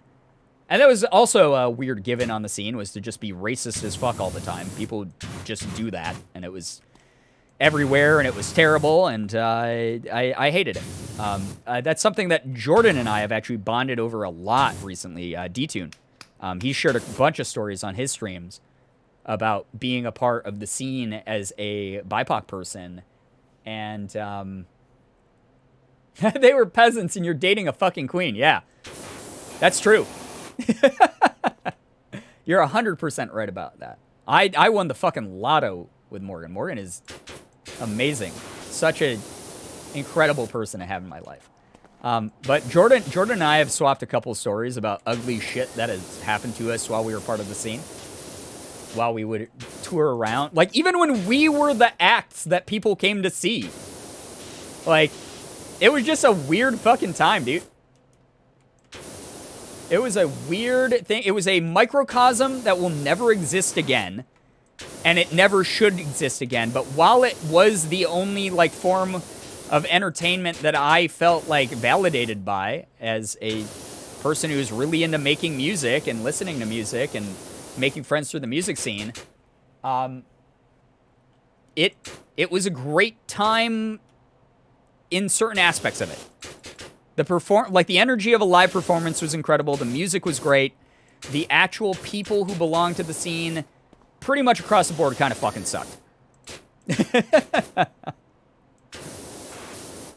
But I'll be damned if I say that I didn't have a great time being part of that weird culture that it was. But I really do, there's so much emo music that I still listen to that resonates with me. I was listening to, Morgan and I were getting ready to go somewhere. I can't remember. I think it was to the party I was just talking about. We were getting ready to go to the party, and I put on Motion City soundtrack. And I was just like, holy fuck, all this music still slaps. All this music is still good. Every Motion City soundtrack song is one of the, like, is a masterpiece. Such good music. And very relatable, because mainly they just sang, they didn't sing about the, like, just the I'm so sad because this girl doesn't like me. They sang a lot of music that was like, oh man, everyone acts like nothing is a big deal, and I have anxiety all the time, and it's very hard to operate as a human being. And that was like a lot of their songs. I still vibe with that. Like, I was like, oh shit, if anything, like their music's even better than it was when I was like a 18-year-old. I love how chat likes to play fight with Brian on like everything, but the one thing we all agree on is that Morgan is a queen. Like, nobody even playfully would dare to be like, nah. Exactly. Morgan is incredible. Morgan is a queen who should always be appreciated, and anyone who does anything else can get the fuck out. Because it's my stream, and I get to decide. And Morgan is fantastic, and genuinely, I would not be where I'm at without her support. You guys would not have this channel. You would not have these chill streams to vibe in. You would not have the energy of this community without Morgan. I love her so much. She is fantastic. We did it! There's our new bike. Wow, it's so shiny. It's so nice looking. That was a very satisfying wash, I gotta say. And if you guys don't follow Morgan on TikTok yet, you're missing the viral wave she's on. Go support Morgan. Go support Morgan right now. Do it. She's got TikToks that are fucking exploding. Great job on the sidecar. It's never looked better. Tempted to go in for the Appalachian Way mega run now. It's always been Bobby's dream. Is it Bobby's dream or your dream, Sue? All right. Well, we got the forest cottage, the fire station. Oh my god. And the bungalow. Guys, I gotta end the stream here, though. But I think next time we boot this shit up, fire station, dude, that's gonna be so fun. I'm gonna download TikTok just to follow Morgan. You should. She makes quality content. We are gonna do the fire station. It's gonna be so fucking fun next time. All right, chat. Thank you so much for sticking up for my partner. She is wonderful. I love her so much. We're going to go ahead. We're going to end here, I think. I think I'm going to quit the game. I think that I'm going to quit the game before we end up playing the game until 3 a.m. again. because I don't want to do that. Like, I do. I want to play more of this game. God, I fucking want to play more. Like, if it was up to... If I allowed my ADHD to steer the wheel right now and not responsibility, I would continue to play this game right now. 3 a.m. stream. 3 a.m. stream. No. Chat, I'm glad to see that people thought tonight's stream was nice. I hope that it was fun. I hope it was good for people. It was a lot of... We were all over the fucking place. What the hell happened tonight? We had some really serious talks. I guess that's sort of been the theme of these streams recently, of the Power Wash streams specifically. Have been a lot of, like, we have all these, like, really serious talks, but we can still keep it light and fun and remind people that, like, you are important. You are valid.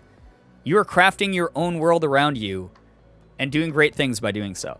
And we're really proud of you. And we cannot wait to see you continue to succeed.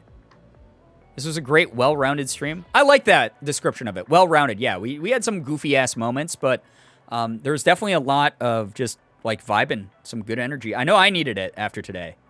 Again, I had a complete, like, weird existential, completely dissociative episode earlier where I was not, like, in my body. I just was not present. I was just stuck in my brain, going over everything I've ever done. And doing streams like this where people are just, like, really accepting and really chill and really supportive, it helps ground me a lot. And I might not be fully aware of why I do what I do, why I do these, this type of content, why I'm drawn to doing it, why I love doing it. But I do love doing it. I might not know what the hell I'm doing at any point in time or why I'm doing anything. But I really do enjoy it. Especially when I'm very aware of what I'm doing. Like tonight. Just hanging out with an awesome community. Being able to talk about whatever.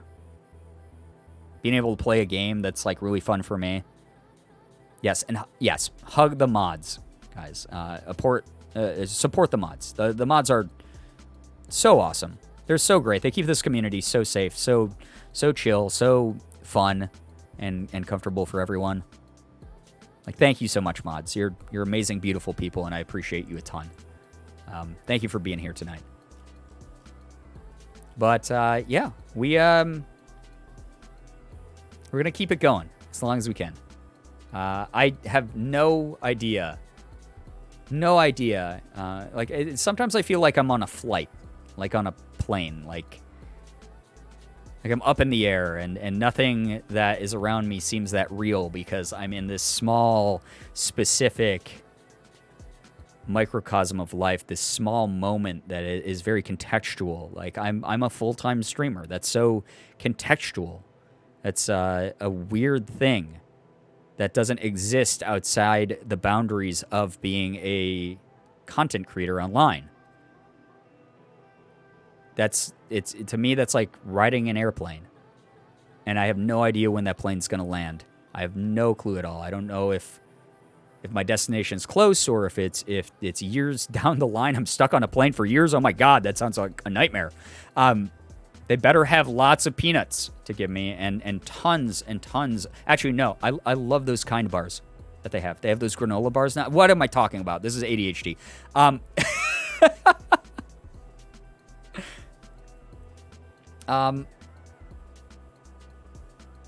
But it's one of those things where I don't know when we're going to land, but I really appreciate everyone who's a passenger on this plane with me. I do. I appreciate you all a ton. Thank you for hanging out. Thanks for being a part of the flight. Thanks for looking out the windows and going, wow, we're up so high right now. This is really cool. There's turbulence now and then, but it's been great. And thank you a lot.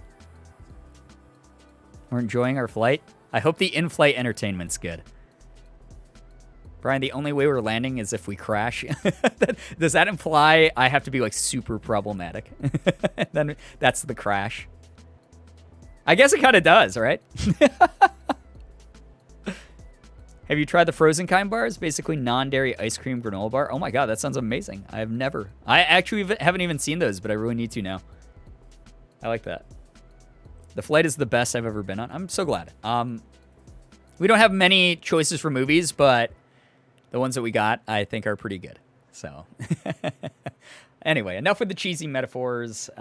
Everyone is like, thank you guys. Like, thanks for being here tonight. We had like an average of over like 100 people all night on the stream. That is insane. Hi, everyone. Less than 3. I had a nice day at work today. I thought I would let you all know. Tuna, thank you so much for the 100 bits. I'm glad that you had a great work day. I regret to inform you we're ending right now.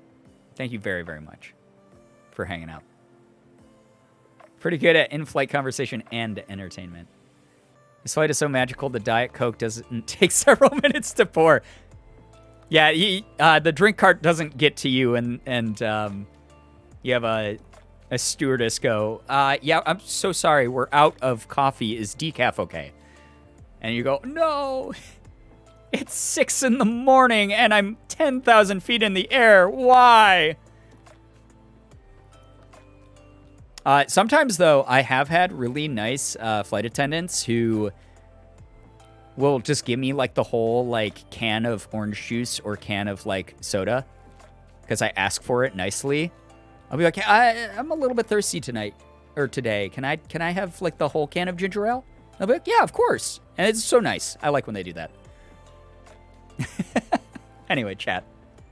I'm going to go ahead. I'm going to end the stream here. Everyone is so great. You're all so wonderful. Thank you again. Like, I can't believe we averaged this many viewers tonight. This is so many people just watching someone have like a midlife crisis on stream and play a power washing game.